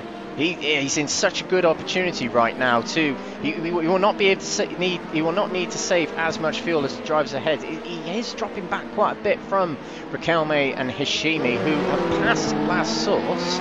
So something's telling me those drivers didn't take on tyres. Either that or Justin June has had a really bad pit stop here or an in-lap. He's a long way down. I'm a bit confused by that, but... Have a look. James Ebram took tyres. Philippe Riquelme didn't. I don't think Kamal Hashimi took tyres either. So, second and third in the M class, not on any fresh pair of boots. They've closed the gap down to James Ebram as a result of that. However, they're not up into the lead of that class. I definitely think, though, Justin Young, we can see... Let's have a look at the gap between himself and James Ebram. Well, on the left-hand side, you can see it's telling us around about 27 seconds. And would you say that a splash and dash at this circuit, depending on when you come in and how much you need to take on board, could be around about maybe 20 seconds, 25 seconds delta? Yeah, around about that, I would say. So, it's all for Justin's to win, all for his to lose as well. Could be close. We're thinking, yeah, it could be close. Let's keep an eye on that for ready for the next pit stop. James Ebram, we saw him briefly make a move on Alvaro Gutierrez to take back 7th place in the overall standings at the moment. A good race driven by James Ebram at the moment for Apex Tech Racing, and 4 of them in a row from 4th to 7th position. Drew Lloyd heading them at the moment as he comes off the final corner of the circuit. Peter Molnar leaves the pits. Peter Zuber, he ended up staying in the pits a little bit longer than Peter Molnar did. Drew Lloyd coming around last source, and he is considerably closer to Peter Zuber than he was before. There is Zuber, and that is in the distance. Drew Lloyd coming into view. So, Drew Lloyd didn't take tyres, did he? So that's why the gap has closed down as much as it has over Peter Molnar. He's going to be very happy, isn't he, that he's got the jump through the pits, got that gap to over 2.5 seconds, really clear of the slipstream. Great stuff there from Race Coach driver. What I want to see is Benson Mathy. He could potentially be on the shot for a podium place because of his pit stop strategy. He also came into the pits past that past the hour mark rather. So he's got a whole gaggle of Apex Tech cars in front of him. Doesn't need to pass them on circuit though. He could pass them in the strategy fight. Yeah, I was just wondering that as you said that. Although he hit the milestone, the 1 hour marker, but he's now rejoined the track in a gaggle of Apex Tech Racing cars, which is far from ideal for Race Clutch Racing at the moment, as they'll potentially hold him up. It might, there's greater risk of getting into contact with other drivers, as we see Chris Barrett lapping the 1, 2, 3 car of Mark Winters there. Benson Mathy will soon overlap Mark Winters as well. But yeah, Nemethi, although his strategy seems good at the moment, he is stuck in a gaggle of cars, which might compromise his pace a little bit. It remains to be seen, but as the race will go on, he will not need to take on tyres, which means the final stint will be a bit easier for Benson Mathy. Drew Lloyd and other Apex Tech Racing drivers, we've seen in the comments on YouTube that they have put in a fair bit of testing, and presumably involved in that is strategy play. And I'm assuming they've done plenty of tests, or long-running tests, with the tyres lasting longer than an hour. Now, in my experience, it tends to be a little bit difficult to get the tyres to 2 hours. So it's a bold call. Very bold indeed. I found that in these cars, well, like you mentioned, the tyres, they usually last about 2 stints on full fuel, which goes to 1.5 hours. You can't really get them to last any longer than that, unless it's in the dead of night and the track temperature is way down. So you're not scrubbing the rubber off, you're not having the heat go through them, that causes extra wear, so they're nice and cool as they last a little bit longer. I think maybe Apex Tech have been doing some of the testing on slightly different track temperatures as well, because that can affect fuel if you're having a longer lap times. That does mean that you're using the throttle for longer as well. It all adds up over the course of a race distance, and means you might be a little bit of a pit stop short at the end of the race. Means you need to take some more fuel in on board. Driver that we'll imagine will be taking fuel on board could be our AM class leader, James Ibram. You can see he's just last time by set his fastest lap of the race so far at 2:02.3. So he's got a fresh pair of boots on and seems to be getting good pace out of the car. Also tells us that the track temperature is falling now that drivers have set personal bests and faster lap times than they did at the start of the race. Could be in for a very exciting finish indeed. Benson Mathy then for a race clutch. He's closing in, isn't he? Closing the gap down to some of the Apex Tech cars further in front. You can see back markers playing a part as well. The 171 of Emil Nunes in the picture just gets out of the way nicely, though doesn't want to get involved in this fight. Nice and safe as Peter Zuber is trying to close in the gap as well. I've just noticed between himself and Peter Molnar, set the fastest sector 5 of anyone. So he's on a mission and trying to close in to his teammate that's leading this race. It's not all over yet. 3 seconds the gap in front, and about 5 seconds the gap behind. So it's going well for Peter Zuber. He just needs to keep this pace consistently, and then when we come into the final pit stops, figure out what he can manage at the end. Absolutely. And this, I remember back in Hockenheim, this the point in the race where our minds were just blown by the amount of differing strategies, and we're seeing the same again here. And presumably since the last 2-hour race, a lot of these drivers have probably gone back to the drawing board on some ideas that perhaps didn't work, or maybe they're pursuing other ideas in the attempt to try and get the better of other teams, or maybe sticking with what they know.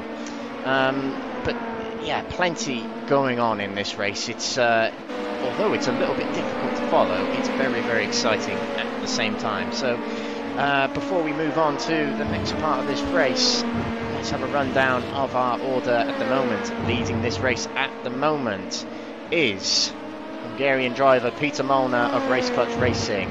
Peter Zuber is in 3rd place with Drew Lloyd in 3rd for Apex Tech Racing. 7 places gained for him. Jamie Conway, 5 places gained up to 4th so far, with Chris Barrett, who was running 3rd but taking on tyres, whereas his teammates ahead of him haven't. He's in 5th place. Benson Mathy right behind Chris Barrett, and this might actually turn into an interesting battle between the two drivers. So we'll catch back up with them very, very shortly. Not too far behind them, the AM category leader of James Ibram.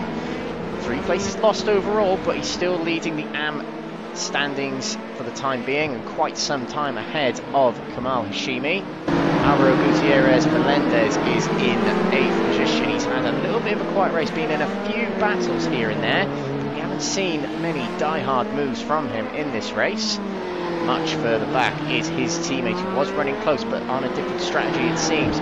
Janto Vale in 9th place at the moment. 2nd place at the AMS, 10th place overall is Kamal Hashimi, and he is right in front of his rival Felipe Riquelme, who won VIR 3 weeks ago, I might remind you.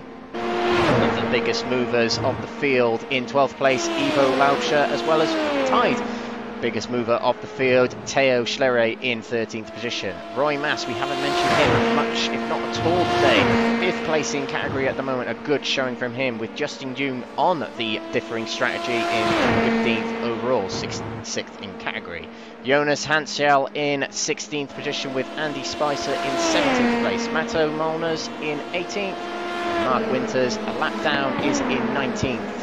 Daniel Nunes, a few dramas here and there for him today in this race, is in 20th, with Lee Tucker in 21st, AJ Follner in 22nd, Hans Blankert in 23rd, 24th taken by Alexander Rogenbuch, and Carlos Ponce, a few dramas here and there for him as well, is in 25th, with Alvaro Fernandez Montes, I believe, is out of this race, as is Hugo Pareto, who started 2nd on the grid. So a bad outing for Hugo Pareto today, but I'm sure he'll be back in 2 weeks' time at the Nordschleife. Yeah, exactly. We'll hope to see Hugo Pareto back out in action, because he did look like a protagonist and someone that could really challenge for the win. It's unfortunate that his race ended in the fashion it did, but we come back to the action on circuit. Another driver that was showing good pace early on was this man, Chris Barrett, for Apex Tech Racing. See what he can manage. He's definitely in that little bit of a fight, isn't he, between himself, Benson Mathy, James Ebram. They're all there, aren't they? They're all in the picture. So a bit more fight on. Going up through Eau Rouge and Radion now. Potential move could be made here, because look at how close James Ebram is. He's going to go for a move down the inside. You can see the orange fronted Apex Tech Racing car. He's going to go down the inside. Chris Barrett lifts out of it. Doesn't feel the need to fight it. It is a teammate. It's not for class position. It's a bit of a no-brainer in that situation, just to let James Ebram through and see if James can maybe take it to Benson Mathy up ahead. What a race James Ebram is having in a different category. Therefore, you know, he's got every right to do as well as he wants. And I'm not saying he shouldn't, but you know, the reason these drivers are split into categories is mostly based off I-rating or how they performed in previous seasons. So James Ebram is performing above and beyond in this race. It's certainly something to take note of. He's absolutely screaming away from his fellow AM category rivals. So Kamal Hashimi is 17.5 seconds down from James Ebram, and James Ebram took on tyres, whereas Hashimi and Riquelme didn't. So it is a stellar performance from the Apex Tech Racing drivers so far today. Yeah, exactly. Chris Barrett then closing in to James Ebram. Is he going to go for a move back? He did just give the position to him, don't forget, this lap, so he's looking to see what goes on here. I don't think so for the moment, though. James Ebram then closing the gap down as well, don't forget, between himself and Benson Mathy. So he's going to be for 5th position overall. And then if James can get through, that could leave him vulnerable. Meanwhile, in the background, well, down the inside goes Evo Laucher on Philippe Riquelme. Move being made for track position, but not class position. Philippe Riquelme 3rd placed in the AM class. Maybe a defence from Evo Laucher, but it's being made there. Evo, though, don't forget, we saw him pit very early. Definitely likely that if he's not able to save the fuel this stint, that he's going to be needing another pit stop. You can see as well he passes another car, and that was, I think, a back marker actually on the way into it. Oh, who's that? That's Hashimi actually that he was passing. Kamal Hashimi. He might be losing out here on the run up into Lake Com. You can see he's got the outside line now. Is he going to be able to fight it through wheel to wheel, side to side? Kamal Hashimi then has the inside for Lake Com, forces Philippe Riquelme offline, and that allows Theo Schlerer to come on through for Virtual Best Racing. So opportunistic driving there from Theo. He knew where to put his car, and well, he's coming out on top in that little fight. Very unfortunate though, wasn't it, from Riquelme? You thought he had the position done, but he couldn't seem to find the position around the outside into Lake On. Yeah, coming through Lake On. Ironically, the off-track racing drivers struggled to keep it on the track with pushing so hard through the corner, but it was Theo Schlerer getting the virtual best of him. Do you see what I did there, Ed? Right, we'll write that one off and we'll move on. Hashimi move on quickly, get me out of this mess. Hashimi, 2nd place in category at the moment, now has the orange car of Theo Schlerer behind him to worry about. Theo Schlerer had done very well up until the pit stops to get himself into 2nd place, taking on new tyres, surrendered a few positions, and look how much he's gaining on Hashimi. Through Blanchimont there, he takes to the outside, coming up towards the bus stop chicane. Into the corner we go. Hashimi trying to guard the inside, and there's a spin in the back there. I think that might be AJ Folner, so no one for position. but we'll take a look what happened to him soon on, as Teo Schlerer stays in the 3rd position at the moment, and Hashimi valiantly hangs on to the move, quite like what he did against Riquelme nearly a lap ago. So Schlerer will try again at another corner. Don't forget about Riquelme, as he's very close. He gets a little bit loose coming out of last source there and loses the gap from the 2 drivers ahead. We'll have to reel it back in. Schlerer comes through Eau Rouge right now. Over the hill they go. Oh, and a loose rear end there. No, he hasn't. He's found the outsides going around the camel corner there, and he's through before the corner even. Hashimi drops to 3rd place. Might he have a retort to Schlerer? He will look to the inside. No, he won't make the move. Schlerer takes 2nd place with fresh rubber on, and he might be able to pull away here. And the battle will resume between Hashimi and Riquelme, who must be gutted by the sight of Schlerer, who might be pulling away here. In fact, he's already pulled out a little bit of a gap. Hashimi tries desperately going into Bruxelles and pushes a little bit too hard through the corner, in fact. But brilliant battling from these 3 drivers in the AM category. So let's take a look at what happened to EJ Follner back there. He was... We saw in the background, oh, and it's just a loose rear end and the braking there, and that is a race-ending instant there, as we see Schlerer and Hashimi passes by there. He resets to the pits to get a tow and presumably repairs, but that might be beyond repair and capability of his Apex Tech Racing mechanics. That was quite a heavy hit against the wall, wasn't it, Ed?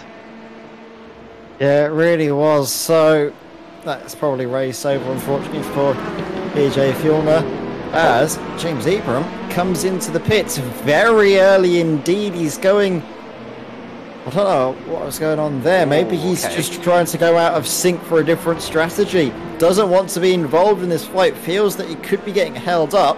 So instead opts to have an earlier pit stop and go for the clearer air. That does mean he will be taking another pit stop later on in the race. But it's all about getting the clear air for James at the moment.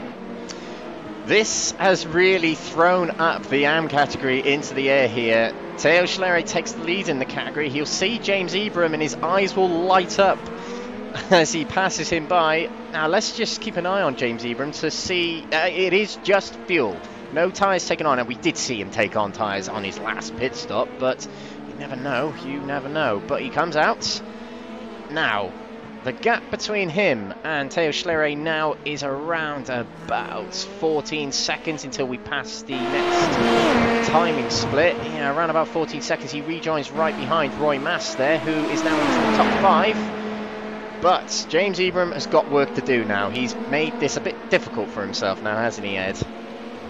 A little bit difficult. I think with his pace, you can see exactly how he goes, but I don't know. He's going to have to see how it happens and how close he can get come the end of the race. 14 seconds is quite a lot, actually. But with about 14 minutes to go in this race, he can make it up so long as he isn't involved in these fights. And of course, having the cars in front of him potentially holding up definitely weren't helping. So he decided the time was right to go for the stop when he did. His second stop, though, will be shorter than those around him. So his final stop of the race is going to be what we will imagine to be a quick one. And let's not forget that the only driver we know that doesn't need to take a splash and dash is most likely Justin Young. So this could work out very nicely indeed for Justin Young, because you can see that he is just one position ahead of what could be his nearest rival for the race victory, James Ebram. Another driver coming into the pits rather early is Alvaro Gutierrez Melendez. Very strange tactics going on here. I wonder if the drivers are reverting strategies to try and get the upper hand on drivers around them. They will, well, potentially, we'll find out when Gutierrez leaves the pits, but cleaner air might not be what these drivers such as Gutierrez and Ebram are seeking. He plummets down the order. James Ebram will pass him by, as James Ebram still battling with Roy Mass there. Roy Mass really not giving up on that 5th place spot. James Ebram stays ahead. Now Alvaro Gutierrez Melendez will rejoin the track quite far down the order, so he's got some work to do, and inevitably another pit stop to go, as has James Ebram. But as I said earlier, new AM leader, his eyes would have opened like dinner plates. 9th place overall, 18 places gained. What a race this has been for Teo Schlerer. and Evo Laucher, who's also gained 18 places, not to forget about that. But yeah, it's open for the attack for Teo, isn't it, Ed? Yeah, exactly. It's definitely going into his hands at the moment, and it's a fight up from, well, the back of the field, isn't it? Look how many places he's gained since the start of the race. An excellent drive from Teo Schlere. Virtual Best Racing. Kamal Hashimi, though, as well. Let's not count him out. He's having a very good race of it. Currently second place in the AM category. Fights, though, further up, and this could be a battle for the podium places, because against the Maythi, well, you can see just in front, that's Drew Lloyd. Drew Lloyd, we know, has not taken tyres, so he could be vulnerable here from now until the end of the race. If you can keep these cars at bay, it'll be an absolutely monumental drive from Drew Lloyd, but I'm not sure if he's going to be able to pull it off. Yeah, Benson Nemethi on fresh rubber, as we mentioned earlier, during the pit stop period 22 or so minutes ago. We see Benson Nemethi come off of Radion now. We'll see how much he'll reel in that car ahead, which he's got no toe ahead of him himself. Nemethi gains in the braking zone as well, takes to the outside as we come around Lacombe here. Can they stay side by side and not make contact? Just about. Come on, catch up cameras. There we go. Oh, and wide goes Drew Lloyd coming down to Bruxelles. He blocks the move, and there's contact between the two. How on earth did Benson Nemethi keep hold of that? He managed to still get up the inside, and the undercut there from Jamie Conway finds him into third place now. Well, Drew Lloyd defending there, that didn't work, did it? He lost 2 positions as a result. Nemethi stays where he is, and he's got another Apex Tech racing car ahead of him, and they all got away with that considerably there. Nemethi would have had a heart and mouth situation there, slight contact with Drew Lloyd. To be fair to Nemethi, lifted his nose in, might he have backed off? Yeah, we're commentators, we're not to be subjective here, but it was very, very juicy indeed. They thankfully still driving here, but Jamie Conway, he could have just said thank you very much, straight into third place through Bruxelles there. Yeah, I want to see that replay again, because that was an amazing little bit of battling between all three of them there. Benson Nemethi sideways off on the grass going down into Bruxelles, still got it stopped in time, and they all somehow avoided contact with one another down there. Great stuff. Unfortunately, Drew Lloyd, though, yeah, missed out in that one. His tyres just weren't in a good place, and he was always going to lose out in a straight fight between all of them. Here we can see the replay yet again. 47 Benson Nemethi sending it around the outside, using his superior grip to great effect there. A bit of a switch you can see on the run into Mamadi, but look at just the drive he gets through the corner. Then down the inside, forced a little bit, there's a bump. Look at that, slided onto the grass, still gets through around the outside as well. Amazing awareness from Jamie Conway to pick the points and to go for the gap when it came to him. No bones about it, he was going for that move. Excellent driving by all three of them there.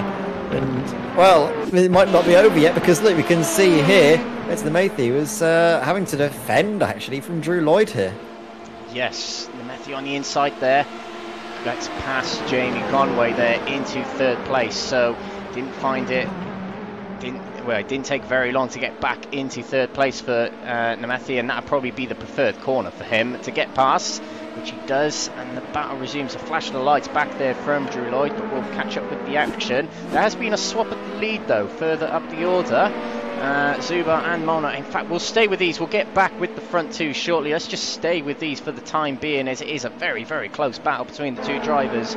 Conway versus Nemethi, and Drew Lloyd just behind. Chris Barrett, let's not forget about him, as well as there's a driver behind the back marker, I do believe. Chris Barrett flashing the lights ahead. Oh, very close there between himself and the slow running Apex Tech car. Not quite sure who that was, but he gets away with it just about. Jamie Conway behind. Benson Nemethi getting a very good run through Blanchemont here. Might he be able to find the inside going into the bus stop?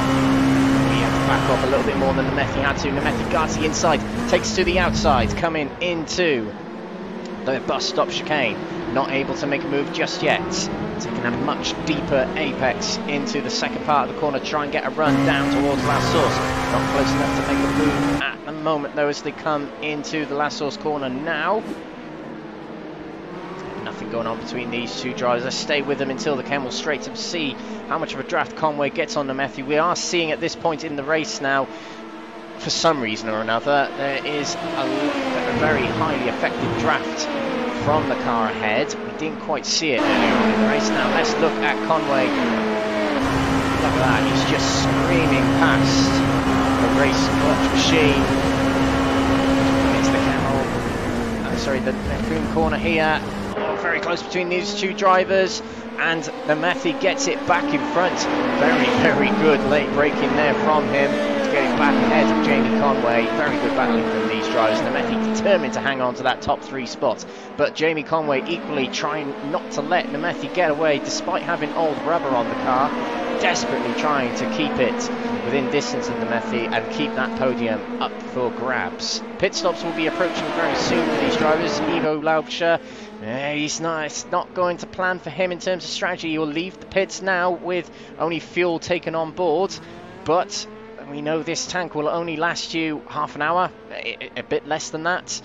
Evo Laucher needs to do something to try and save a little bit of fuel, otherwise he'll find himself coming into the pits again. But back to what we said we were going to cover earlier on, was the move for the lead that swapped around, not these two, Peter Zuber and Peter Molnar. In fact, there's actually been a slowdown penalty for Molnar. Yeah, he does let him by rather considerably. Whether that's a tactic to get back in the draft and save some fuel.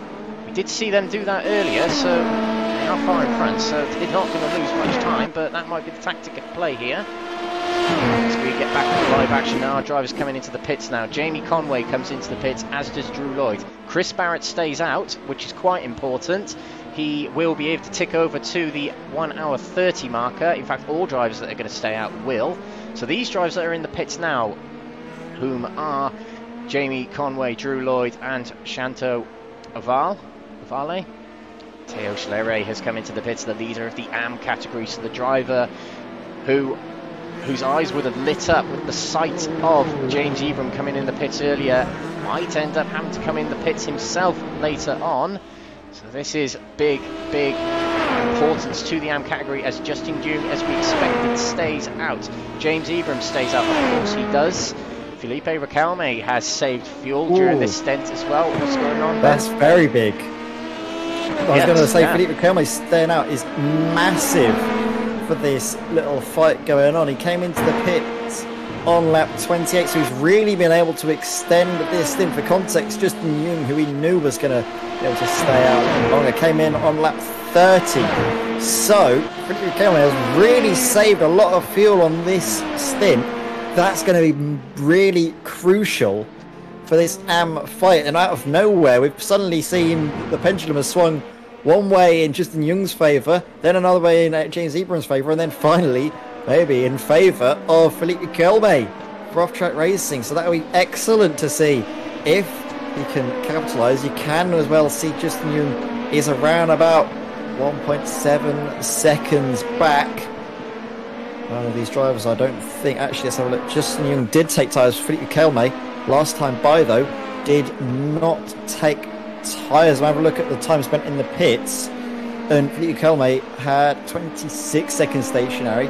Justin Jung had nearly 50 seconds stationary, which tells us Justin Jung took tyres. Felipe Riquelme did not, so that gap's always going to close down. And we're going to have final 30 minutes of close fighting. James Ebram, though, is closing the gap as well. A gap that we thought might be unassailable. Well, he does need to pit as well, don't forget.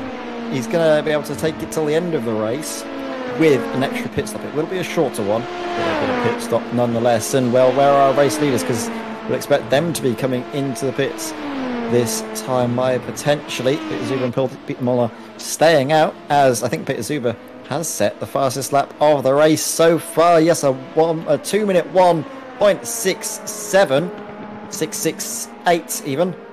Near enough, 6.7. Very quick times being set by the two race clutch cars up at the front of the field. The only drivers to really dip into the 2 minute ones have been class this evening. Meanwhile, we're seeing the pit stops coming in, aren't we, with this little mid-table fight. There's Barrett coming on out. Justin Young, Felipe Calme, both stationary in the pits as well, though. Look at how close they're all getting on exit. That's Chris Barrett coming up behind the 111 of Mathieu Malanes, and that was a back marker that he's going to be looking to try and dispatch off. Mathieu trying to get out of the way, the Belgian driver at what is his home circuit. Banging some decent points as well, up in the top 10 of the AM fight, and AM Championship as well. It is very competitive, you have to say, so any points you can score will be much appreciated. Meanwhile, what is the picture coming out of the pits for the AM drivers? Well, I can tell you that Theo Schleyer is still leading the way, and Kamal Hashimi was actually very close indeed, is Kamal Hashimi, so maybe there'll be a bit of drama to follow here. Kamal's very close, he's going to look down the inside into Lecom, and he's going for it. Not saving fuel is Kamal, he's just going to be going flat out all the way through. Justin Young, you can see he was lifting out, he just let that happen. Yes, Justin Young, he's been the master in this AM category of saving fuel so far. He still hasn't come into the... Has he come into the pits yet or not?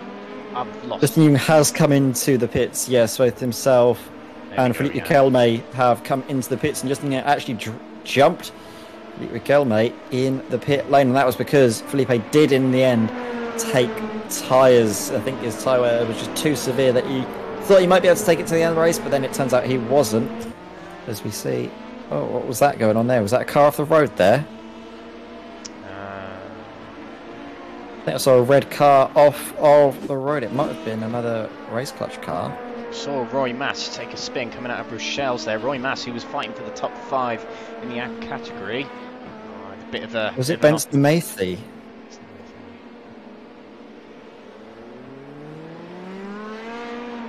I don't see anything on my timer software. He came into the pits. Let's catch up live. There's a real big battle going on between the top 2 that I think we should focus on at the moment. Benson Mathy still in the running, but he's dropped back behind Jamie Con. He's battling with Jamie Conway into the Lecoum corner here.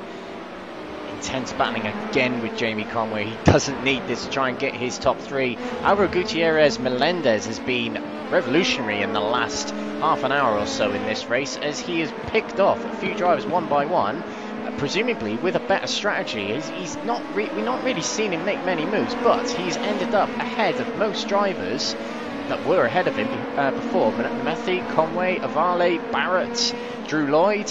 He's in 4th place at the moment, and inevitably James Ebram will come into the pits at some point. Gutierrez is on for a top 3 placing here. He might be on old rubber, but still pretty good so far from the Spaniard, as he is just a few tenths ahead of Benson Mathy, who has been trying desperately for much of this race to get into 3rd place and just have a nice quiet stroll to finish 3rd. But Jamie Conway, Alvaro Gutierrez and Chris Barrett have not been making it easy for him today. Very, very interesting.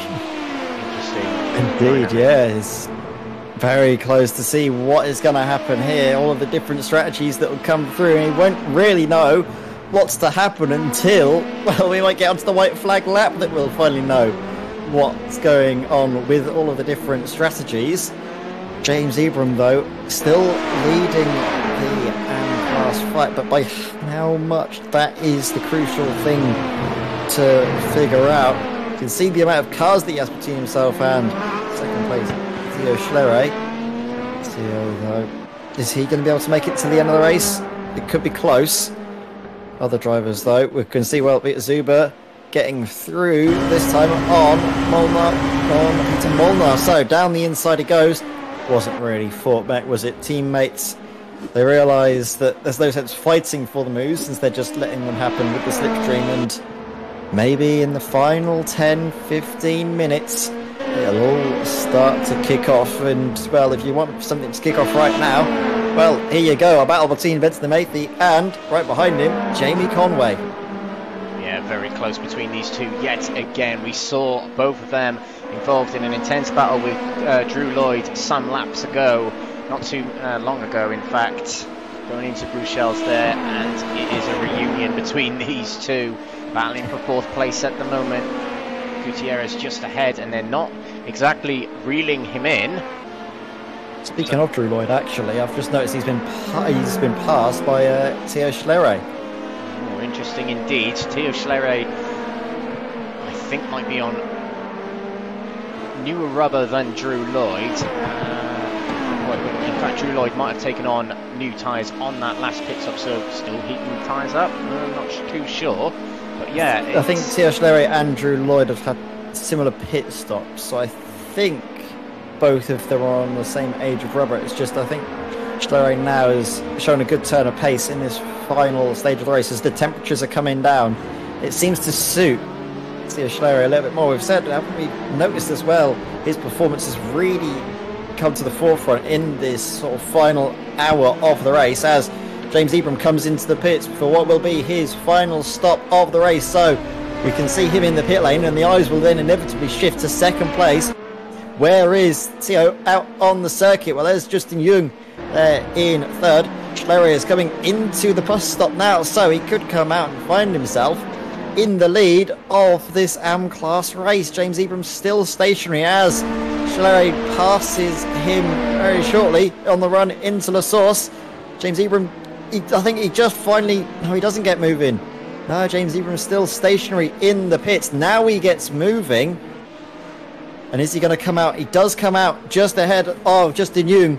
We know that Justin Young doesn't need to pit. We know James Ebram now doesn't need to pit. But Theo Schlerer could, and when I say this with a big could, still need to pit this race. Theo Schlerer pitted 1 lap earlier than Justin Young. Justin Young came in on lap 43. Schlerer came in on lap 42. So if Theo can save an extra lap of fuel, he could be safe and take the race victory in what will, I believe, be his first race victory of the season. I'll have to forgive me, but I don't think I've seen him so far this season, so he could be a new entrant winning on a debut. I think we saw him at Hockenheim, actually, but... oh yeah, I think you're right.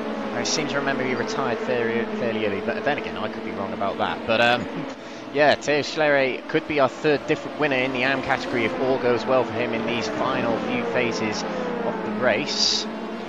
As he comes through Campos now, he has got Evo Laucher just ahead. Now, these two have been the biggest gainers of the race still, as we mentioned earlier on.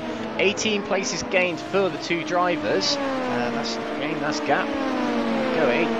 Well, it's doing it by Pro and Am, but yeah, 18 places gained outright from the start of this race. It's been an absolutely amazing race from those 2 drivers. In fact, those 2 drivers started towards the back of the grid, and one of them, anyway, could be winning their category. Theo Schlerer, fantastic racing from him today, but still some time to go. Let's see if he can keep that car going, in terms of fuel anyway, till the end. He has got Drew Lloyd too far behind. Oh, pulling off there. What? Who was that? That was... Was that not James Ebram, was it? That could have been. I think that's Lee Tucker. Oh, it was Lee Tucker. Okay, it was Lee Tucker. I saw James Ebram was behind Drew Lloyd on our timings when I was a little bit worried, but that was actually Lee Tucker, same livery car for Apex Tech Racing. Just gets a little bit of a mistake on into La Source. Wheel on the grass really does drag you across the circuit there, especially when you're onto the brakes. Rear locking is a key thing to worry about in these cars, and unfortunately we saw Lee Tucker fall victim that time by. Meanwhile, well, Drew Lloyd is going to be trying to get what he can out of this race as we come into the final 20 minutes. Benson Mathy as well for Race Clutch. He's in a bit of a tight spot with an Apex Tech Racing car behind with Jamie Conway and an Iridium Motorsports car with Alvaro Gutierrez Melendez in front. However, the key factor for Benson Mathy is that he does not need to pit again. Jamie Conway might need to pit, and Alvaro Gutierrez Melendez definitely is going to be taking another stop until the end of the race. So it's just up to Pence to keep it cool, not try anything too ridiculous, and then he's going to be finding himself on the bottom step of the podium, but a podium that could be a race clutch lockout. It could well be. He's got to push desperately hard in this final phase of the race, but he has got the blue machine of Alvaro Gutierrez Melendez in his way. He probably didn't expect this to be the driver to be in his way, but Alvaro has had a great latter part of this race to just sneak by, almost undercut all the drivers past and into third place. And to be fair to him, on very old rubber presumably, he's doing a very good job to keep it there. Some distance ahead of Nemethi. Conway looking very, very tasty for fourth place here, very close to Nemethi coming down the Kemmel Straight here, but stays behind. Presumably he might be doing this tactically to try and save a little bit of fuel. Meanwhile, we have to look at a replay as another swap of the lead between these two drivers, Peter Molnar and Peter Zuber. Now, because they're teammates, it's hard to work out whether they're actually racing or whether they're just swapping and changing to try and get each other in the draft. It's hard to work out, but it's still up in the air at the moment as to who will win this race out of these two drivers, so we can't take our eyes off it for too long. We will revert to it later on and towards the end of this race, definitely, but quite interesting for those two drivers. Oh, an instant further back, Hans Vanguard and Daniel Nunes have had an incident. Oh, and yeah, just a slight dip on the grass, had to brake a little bit heavier. And it didn't involve him and Daniel Nunes. No, it did, in fact, but Nunes had a few more incidents further along. A spin coming out of last source there. Oh, and he gets in the way of another driver. I'm not sure who that is, but oh, an unsafe rejoin there. Now nearly rejoins in front of another driver there. It's just been a disappointing race in Daniel Nunes' eyes, anyways. 20th place in the running at the moment. He'll still finish this race, which is great, but it's just not been a good outing, sadly, for Daniel Nunes today. That's back in 2 weeks' time at the Nordschleife, I'm sure he will. And news on the YouTube chat come in that Lee Tugger we saw having an incident earlier on, just driving into the wall, coming into the last source. His VR headset ran out of battery, which is a real great shame. That is not what you want during the race. You go into a state of panic, you basically got no computer screen then.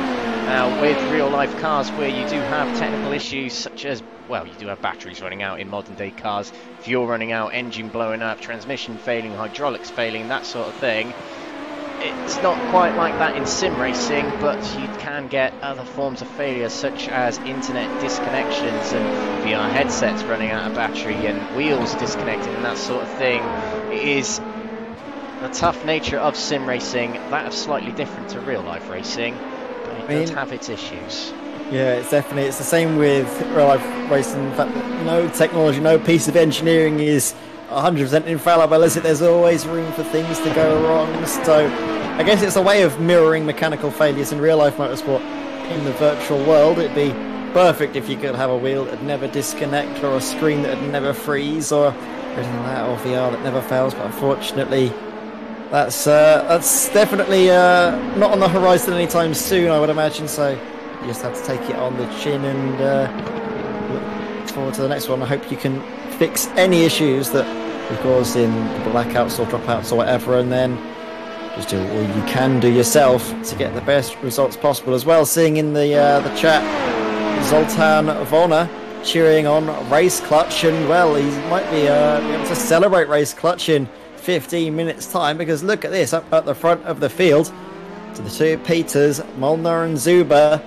together as they were at VIR, weren't they? They were always battling with one another, trying to bring all they can do. As we can see, Alvaro Gutierrez Melendez comes into the pits from third position, and that allows Benson Nemethi to have clear air in front. But now with Jamie Conway behind, well, Benson Nemethi suddenly has lost his little bit of assistance from the slipstream in front to keep the Apex Tech car behind. So, well, it's going to be glad that he's in second, or in third place rather.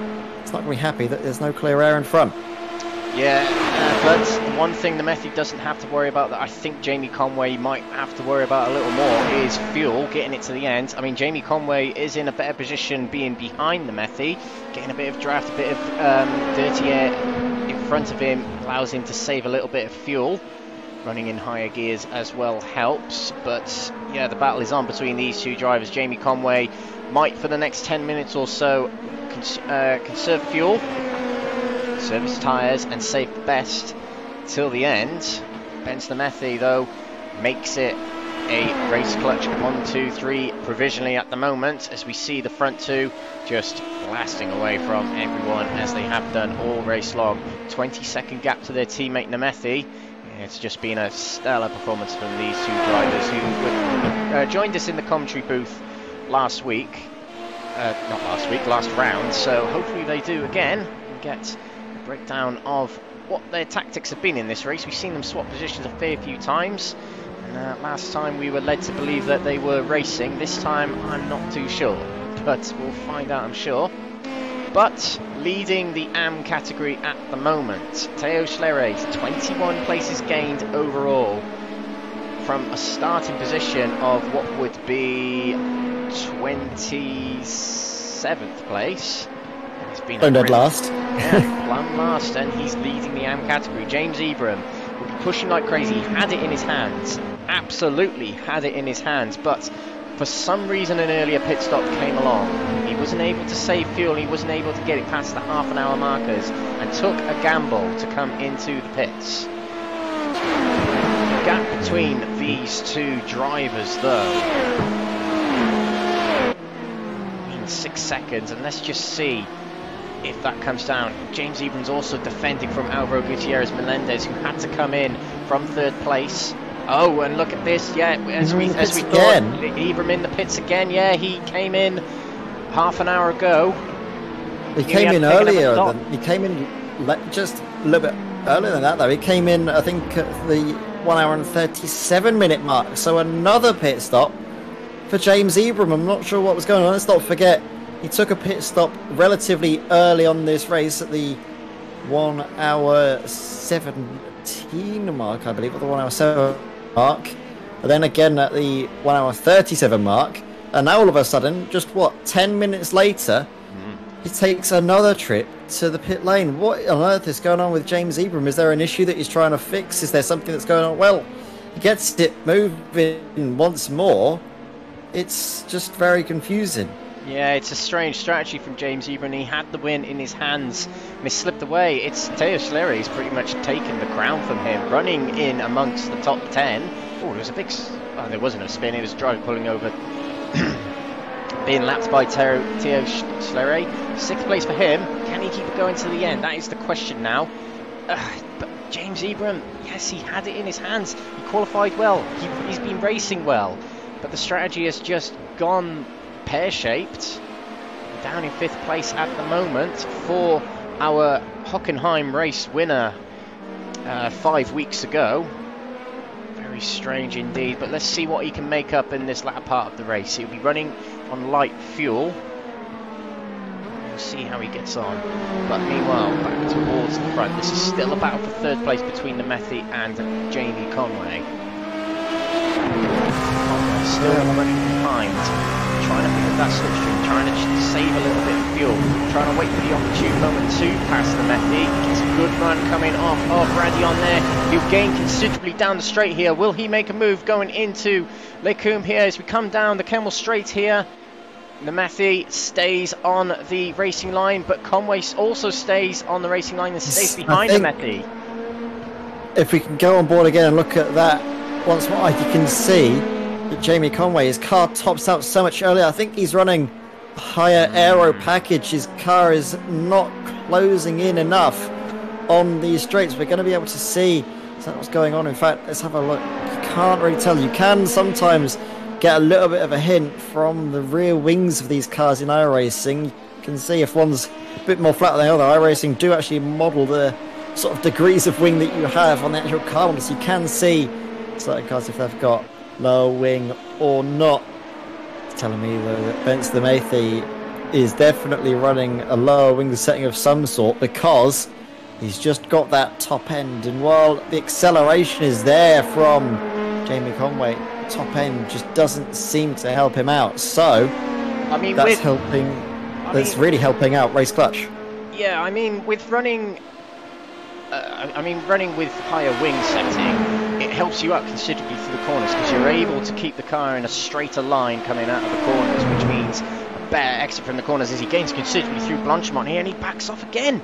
I personally think Conway's still trying to save fuel, either that or he's just trying to spook Nemethi a little bit, time into the last lap so Nemethi doesn't get him back. Maybe he might, in fact, what you've just mentioned there, Ed, might be what Conway is feeling.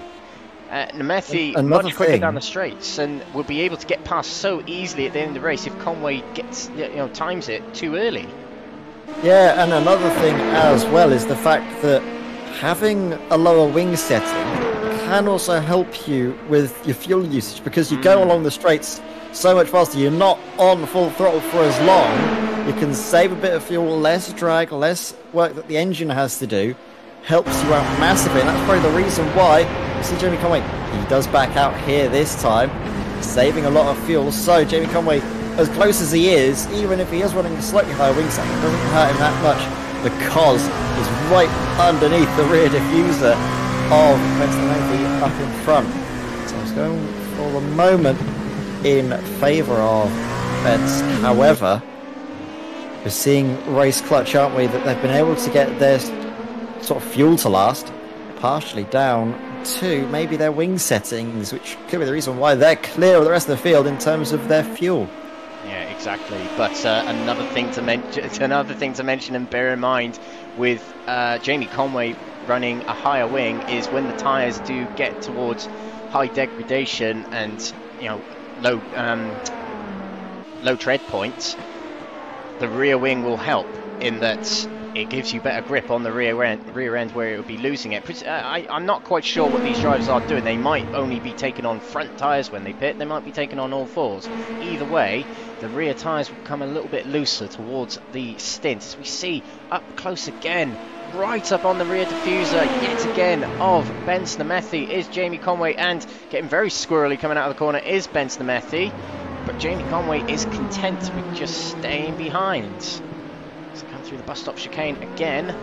Battle for third and fourth persists. Let's see what else is going on further down the field. However, Justin Yu is in 10th place overall, second place in category. Now, this is the driver we need to keep an eye on, as his rival in category up in first place, Theo Schlerer, some way ahead, might be on a riskier strategy.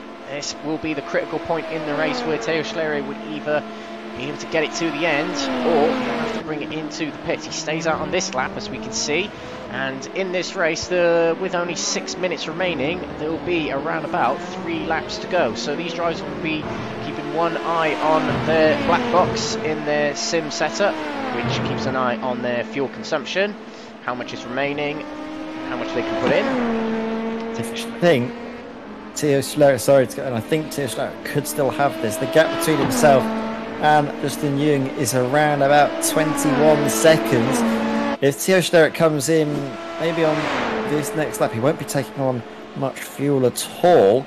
And because we're not using the endurance style pit lane, which is very long indeed, and it chucks you out onto the race circuit after Radeon, then that means that Theo Schlerer spends less time in the pits than he otherwise would.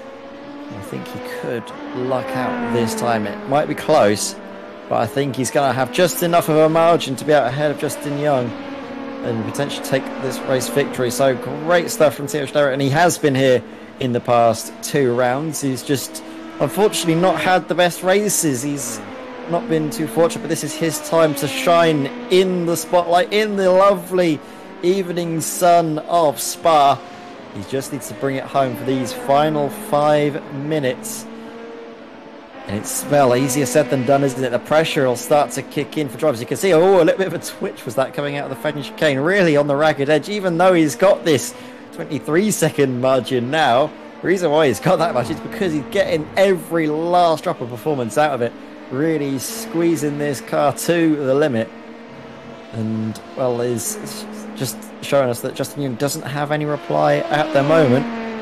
Meanwhile, well, further up in front for the podium places, we can see Benz Nemethi. He's got a car close behind him, closer than ever, isn't it? Jamie Conway right up behind, coming out of Radeon. He's going to look down the inside as Jamie Conway. This is it. He's pulling the trigger. He's going for the move. He's thinking enough is enough. I'm going to go for it. It's my turn to be in these podium places. You can sit behind and you can follow me. So Jamie Conway, he has been saving fuel, and now is the time when he stamps on the lap pedal and really goes for it. Up into third place is Jamie Conway after that great move through Les Combes. Now down through Bruxelles, but Snamathy has to wait by this time. See if he's got any reply in this middle sector, see how close he can be. He's using all of the circuit on the exit, so he's got the off tracks in hand. He's not going to be getting any penalties, I would imagine, so he might be able to use them maybe creatively to try and lessen the gap through the mid sector. You can see now that Jamie Conway's got the clear air through this sector. He is absolutely on it. Well, here's the thing. If Snamathy can catch back up with Jamie Conway, which at the moment is looking rather unlikely, Jamie Conway's really hooking this up in this mixed sector of the track, getting the benefit of the bigger rear wing. But Snamathy might pass Conway on the next passing of the Kemmel Straight. And if he does, there'll be another lap to go, whereby Jamie Conway will be able to overtake Snamathy on a track that is pretty difficult to overtake on anyway, particularly in these cars which don't scrub off much speed through the corners. We see Snamathy. Oh no! Jamie Conway has had to come in the pits. That might have been the reason why he just wanted to go into third place. He wanted to have the joys for one last lap of being in the podium place before he had to come into the pit. So Jamie Conway, he hadn't been able to save the fuel after all, coming in on lap 42. It just proved a little bit too much for him, and he's had to drop back into the pit lane. How many places is he going to lose out on, though? Not too many. Drops behind Chris Barrett, though. He literally was in the pit stall for a second. And Theo Schlere's in the pits. Leader of the AM category in the pits. Now, the gap between him and his rival in the AM category, Justin Yoon, as he comes in through Blanchimont now. Theo Schlere drops down the order overall. He's in the pits at the rear end of the pit. He now gets moving. Justin Yoon is coming out of the final corner here. I think he'll be able to make it past. Theo Schlere is there. Justin Yoon is there. It's going to be so close coming out of last source here.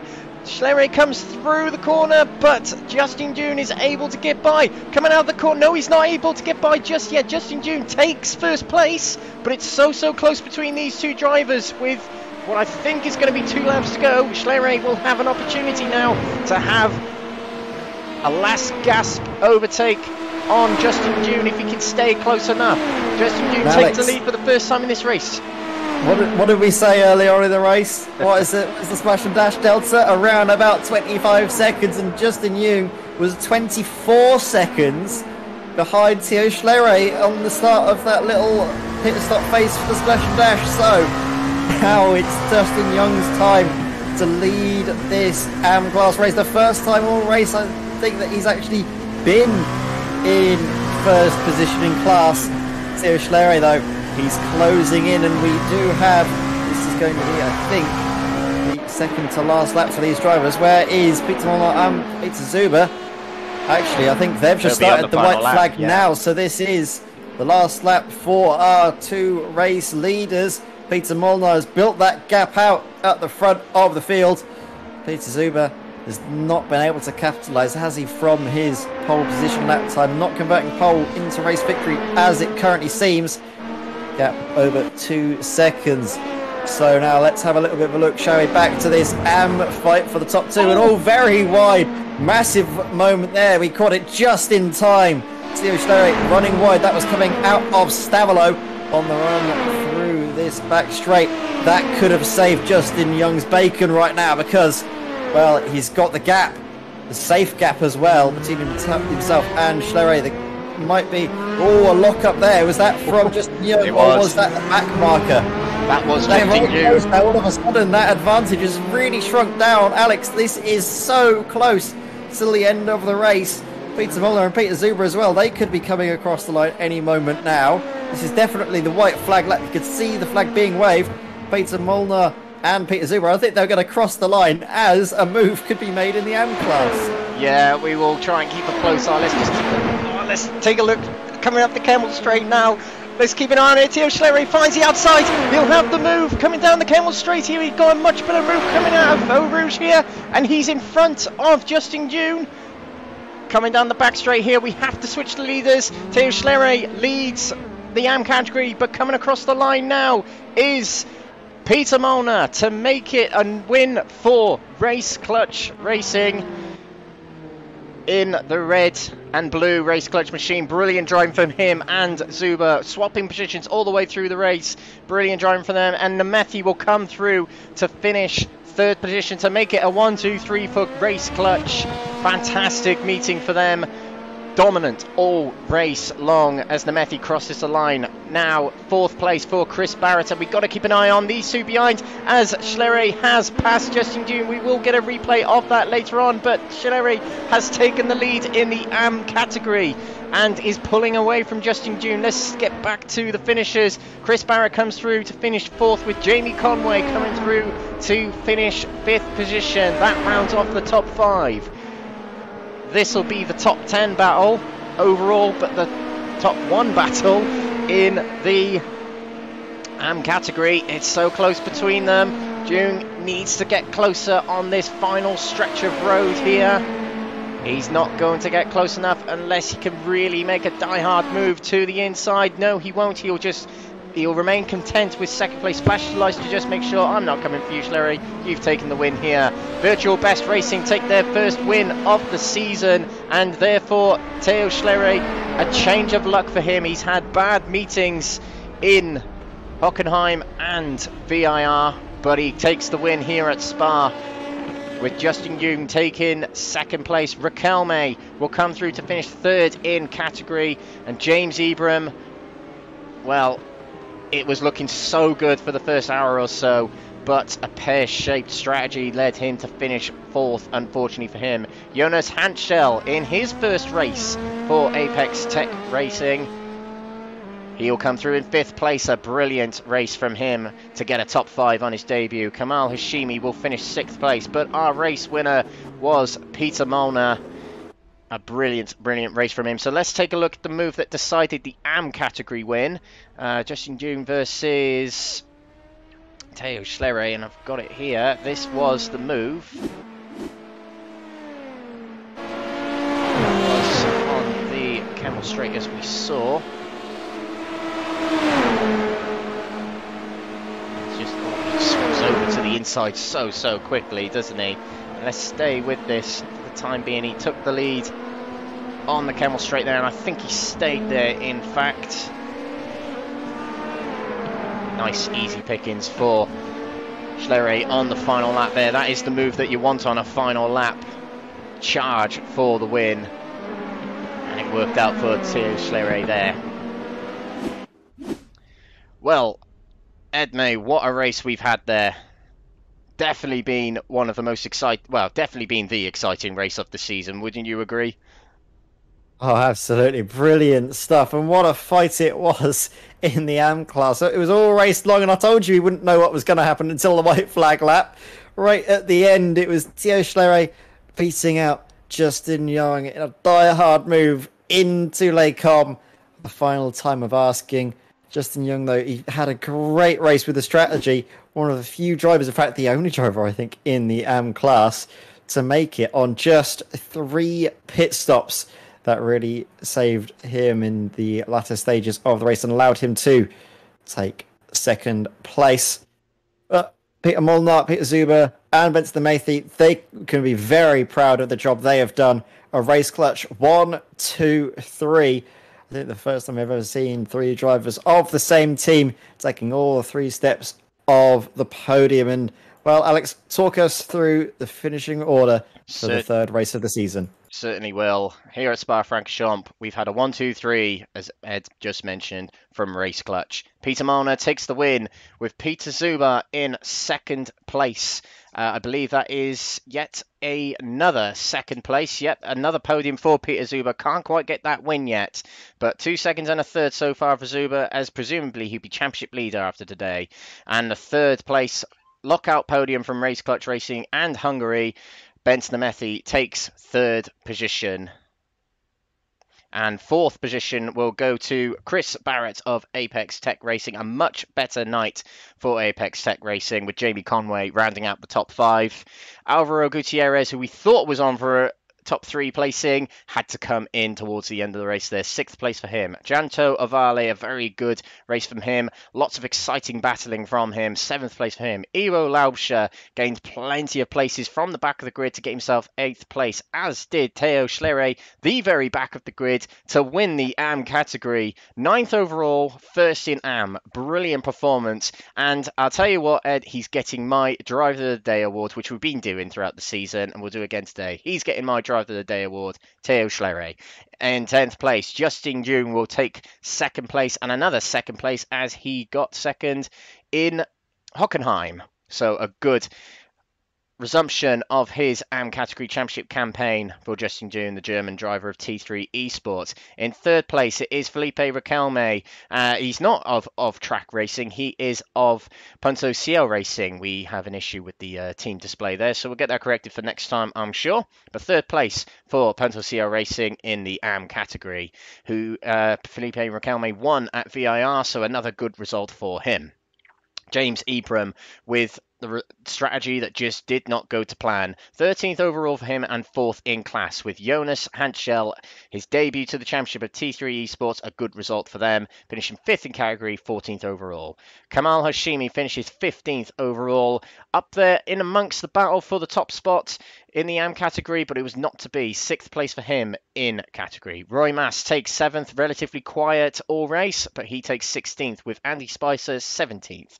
Matteo Molners takes 18th position, and in 19th position is Mark Winters, with the VR breaking down towards the end of the race there, rather unfortunately. Daniel Nunes takes 20th, with Hans Blankard in 21st. Alexander Rogenbuch takes 22nd, with Carlos Ponce in 23rd. Lee Tucker 24th, with EJ Fulner in 25th.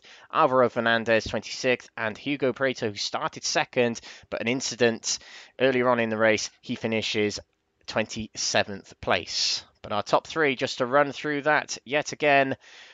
Race Clutch Racing, just to remind you, Peter Molnar, Peter Zubar, and Ben Snamethi. And in the AM category, Theo Schlerer of Virtual Best Racing, Justin June of T3 Esports, and Felipe Riquelme of Punto CL Racing.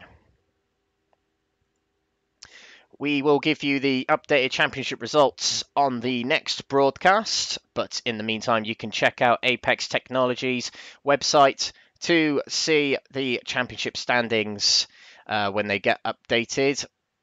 But what a race we've seen here today, Ed May, and I do believe we'll have some interviews to yes, we do. We've got few minutes. Several drivers coming in, and well, let's bring in the first of many. Well, Peter Molnar joins us in the broadcast booth, and congratulations, Peter. That was a great drive from you, and well, it was a good fight as well between yourself and well Zuba as well for Race Clutch, and I'm sure you can be happy with the race victory.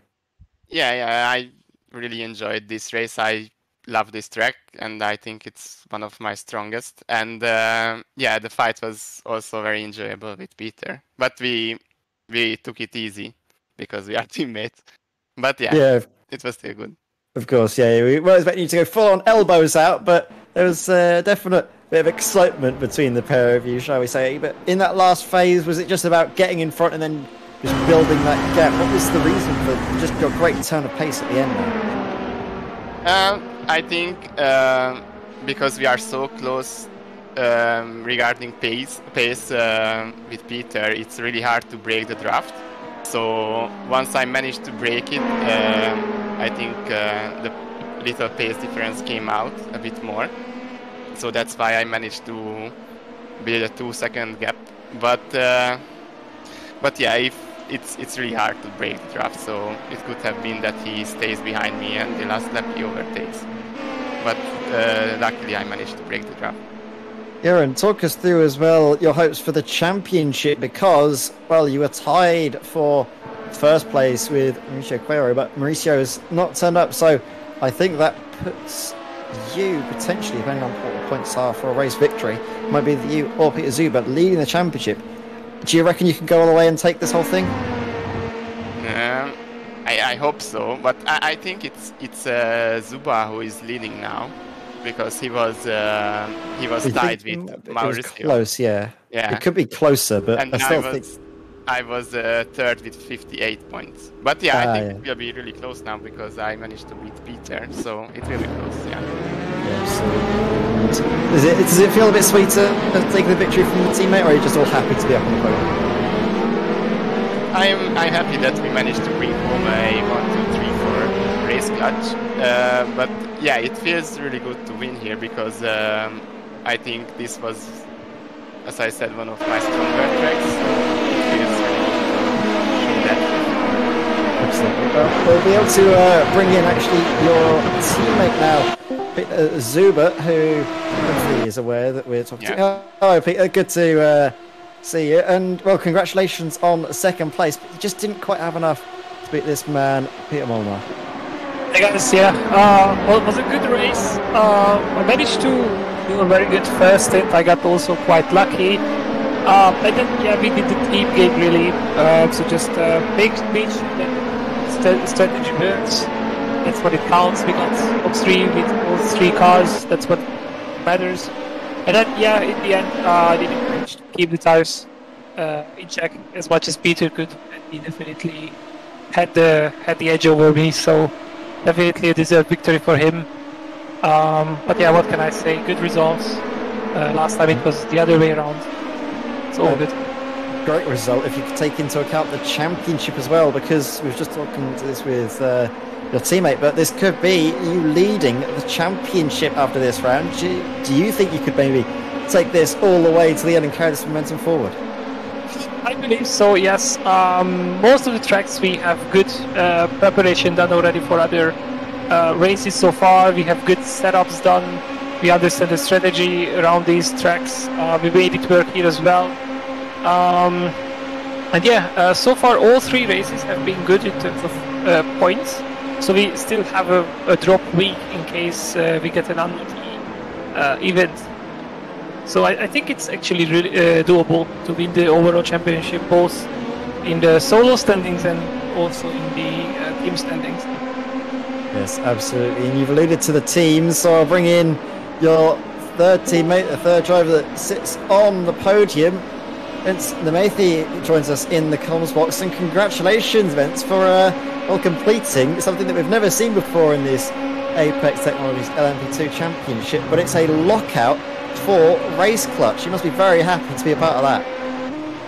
Yeah, first of all, hello guys. Yeah, it's a really good result for the team, looking out the podium. I think this race couldn't have gone better for us. Yeah, and it was a great result just for a solo perspective as well from you. The fact that you gained 3 positions to get into third place, and it was, for your race, really all about the strategy, wasn't it? I mean, I had pretty limited practice since we have the official Watkins things next week, so obviously that was my priority for practice. So for this race, after the first stops, I knew if I just saved that one more lap once again, I don't really have to worry about everything, because with the others we'll have to pit one more time.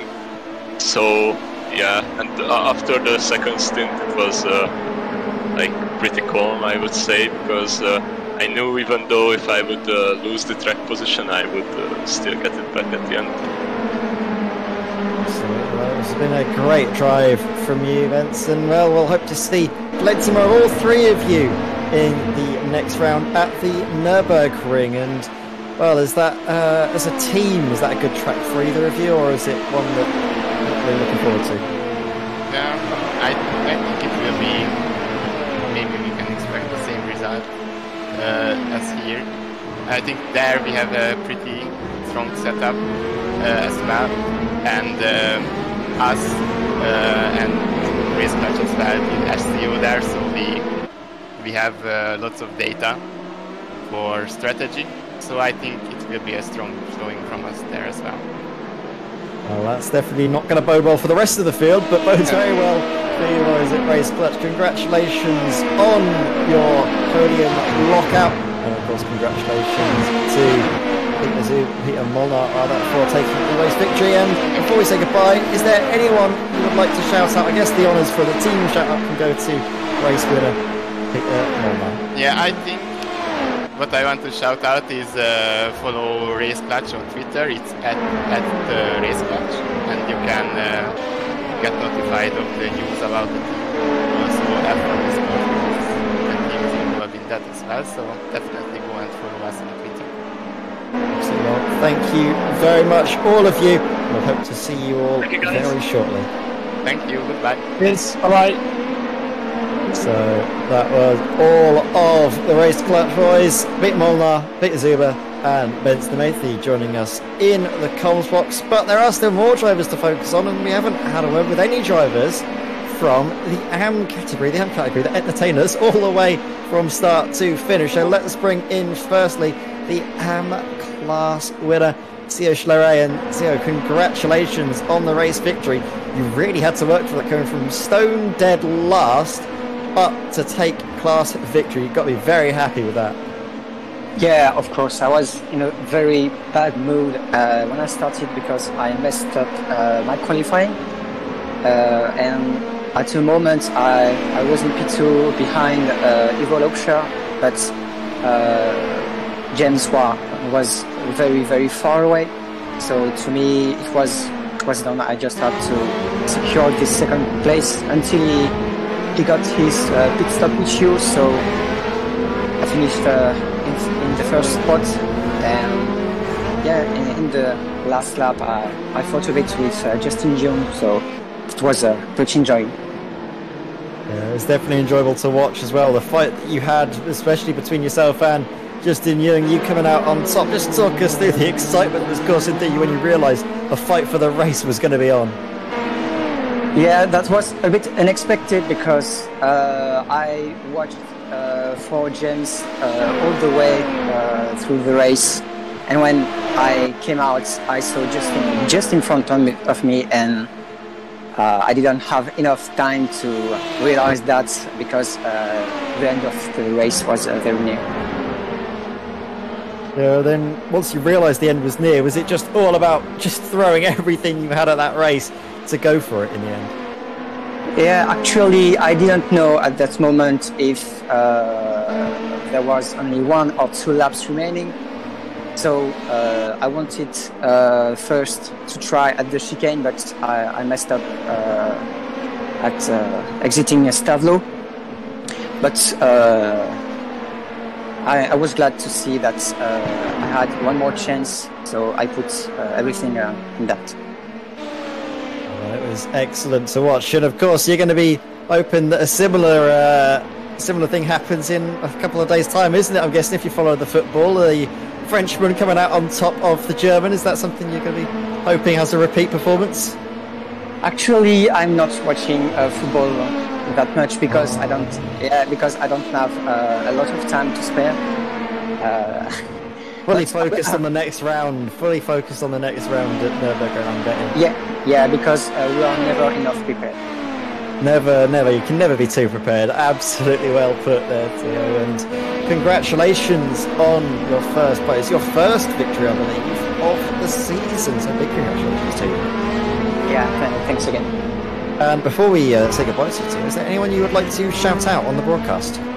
Yeah, I don't think he's watching, but I will force him to watch the replay. I would like to thank my team principal, if I can say, Olivier, because I wouldn't be here in that team if he wasn't there for me. Well, thank you very much, Sian. I'm sure that Olivier will be very proud of the job you've put on today. Such a great fight through the field. Thank you. We'll see you very shortly, hopefully, in, I think it's a couple of weeks' time before we come to you at the Nordschleife.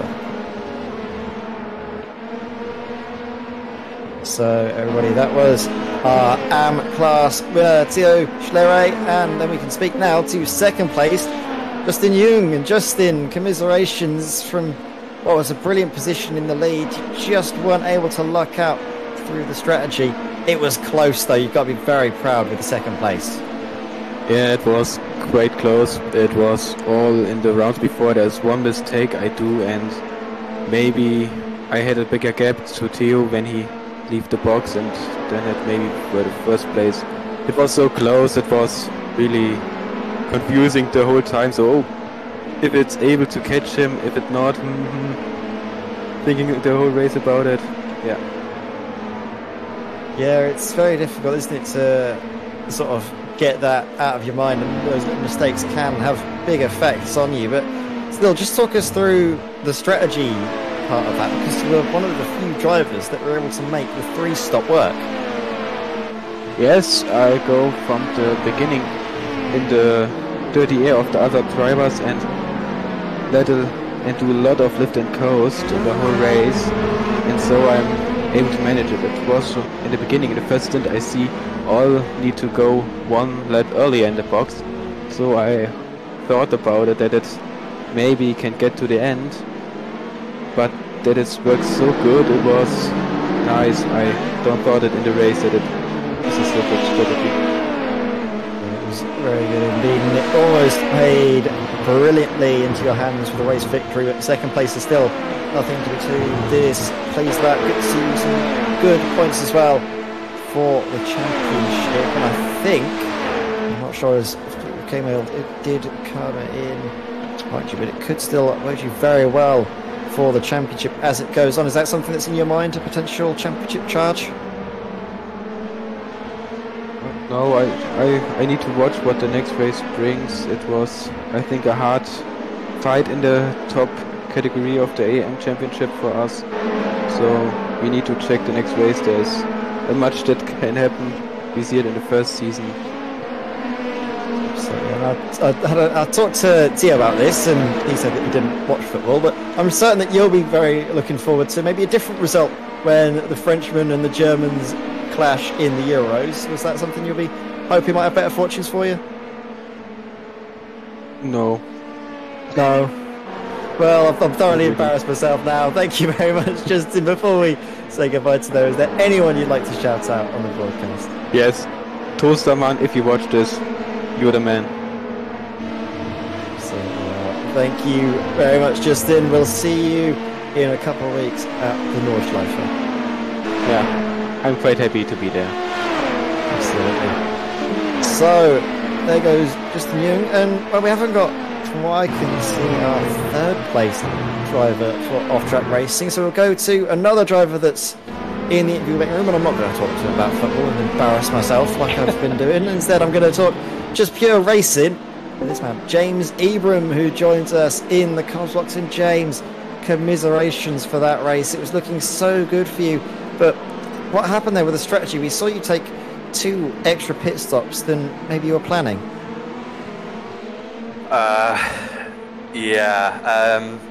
The 4th stop would have worked fine for me, which is what I was planning right from the beginning. With the incredible qualifying I put in, I decided to go long on the first 2 and then make my last 3 stints the sort of 9 laps, 10 laps. And it was going great until the last stop, where I told crew chief to fill up 42 litres and it filled up 14. So yeah. I tried to reset it and add an extra 20, and it just wouldn't do it. So I wasted about 5 seconds trying to get that going again before just giving up and dealing with it. And I know you don't normally interview 4th place, but I thought, well, it might be a little bit interesting to hear what happened at least. Yeah, because we had no idea from our perspective, did we, Alex, of what was going on. Part of my mind was thinking about maybe a drive-through penalty with incident limit being reached, but there was nothing that came up on our timing screens about that, so it was a bit of a head-scratcher. That's just really gutting, isn't it, the fact that you're doing so well, and it's just one little thing. But I guess one small thing you can take out of this race was your amazing qualifying and your amazing pace that you've just displayed all race long. Yeah, I was...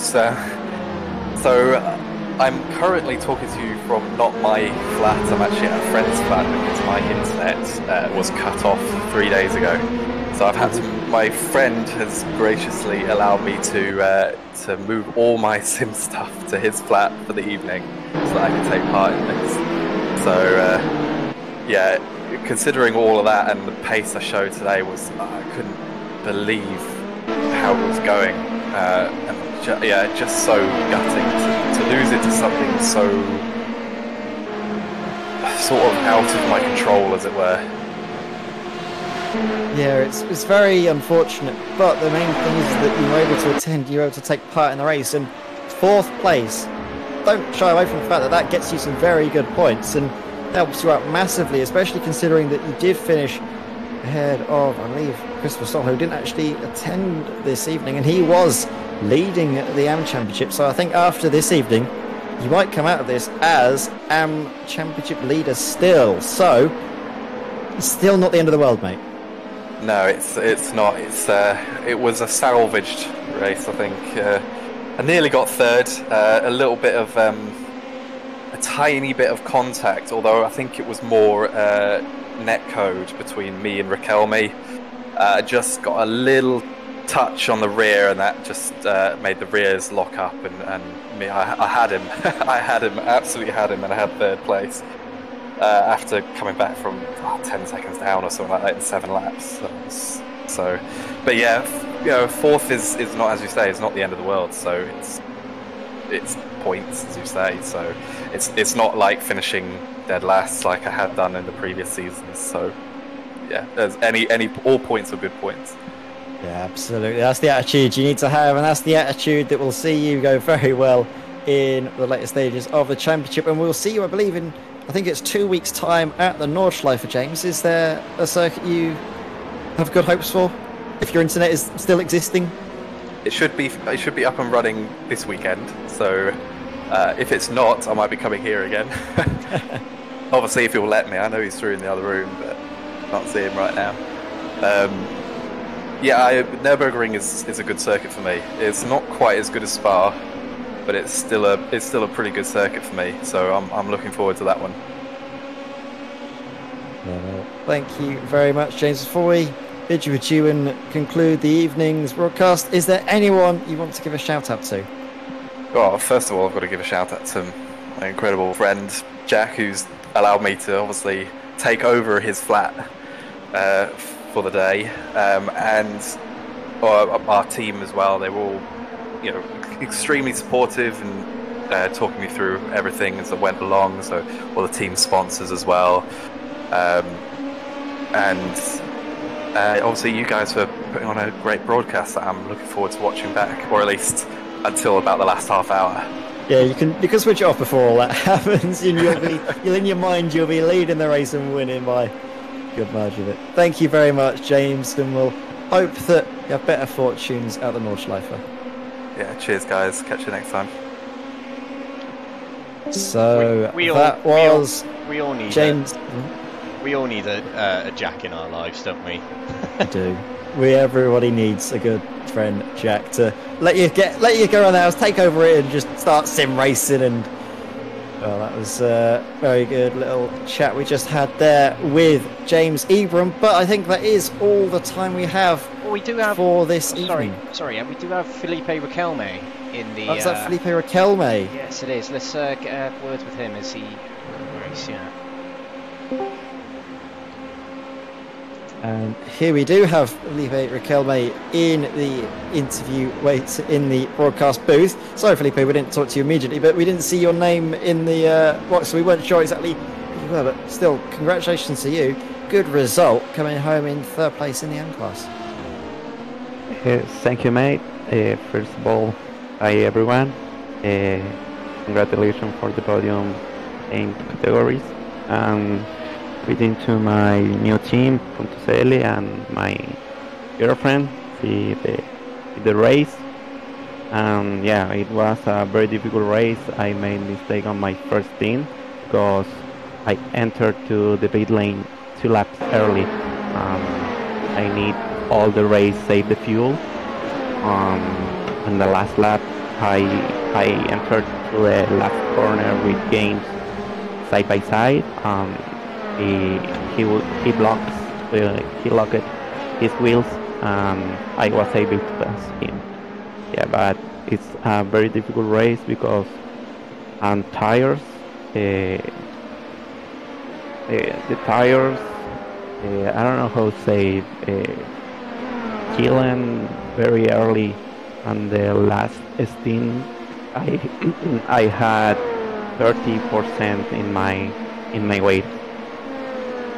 Yeah, so your tyres were basically shot to the end of the race. Was that why? Because we saw drivers take their tyre change at the hour mark, but I think you took your tyres at the 1.5 hours into the race. And was that you trying to get the tyres to go until the end of the race, and it just didn't work out? Yeah, I had to change my wheels and recover, I don't know, I think 30 seconds, and I can recover my position, and I get third place in the category AM. Yeah, I'm happy for that. Yeah, and I mean, you've been showing some good pace so far this season. I think it was your debut last time out at Virginia International Raceway. So is this maybe going to be a sign of things to come? You getting on the podium even more times? Yeah, completely different my pace with Virginia and Spa, but I didn't training the Spa all the time. It's very difficult race with the safe fuel and wheels. Yeah, definitely. It's such a tricky track to get nailed down, but we come to an even harder track for some drivers to get nailed. The Nürburgring Nordschleife. Is that a circuit you enjoy? Yeah, I like it. I am enjoying.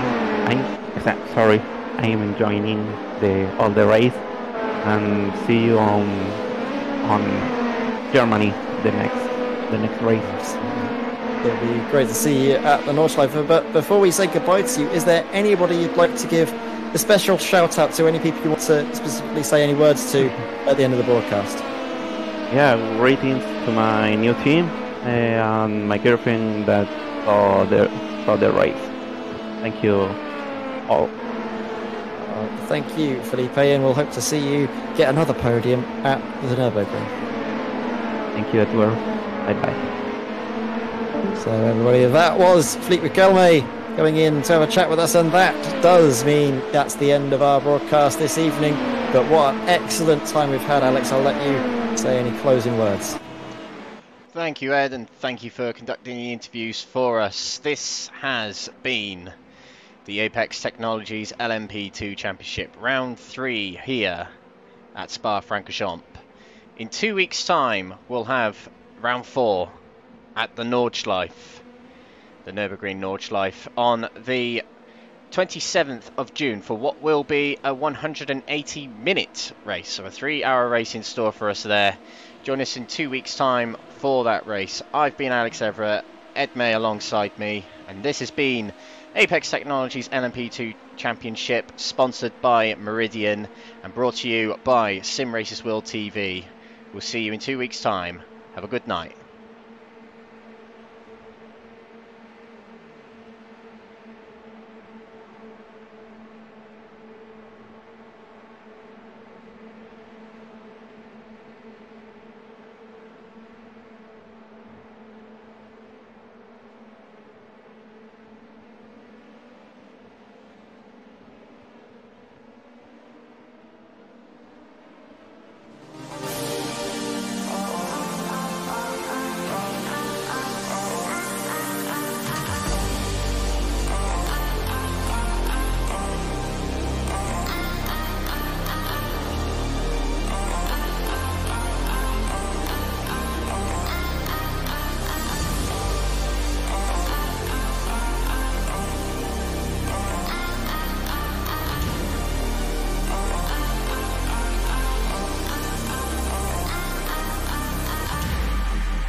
heart in a million pieces. Damn, why you gotta be so heartless? Why you gotta be so heartless? You cut my heart in a million pieces. Damn, why you gotta be so heartless?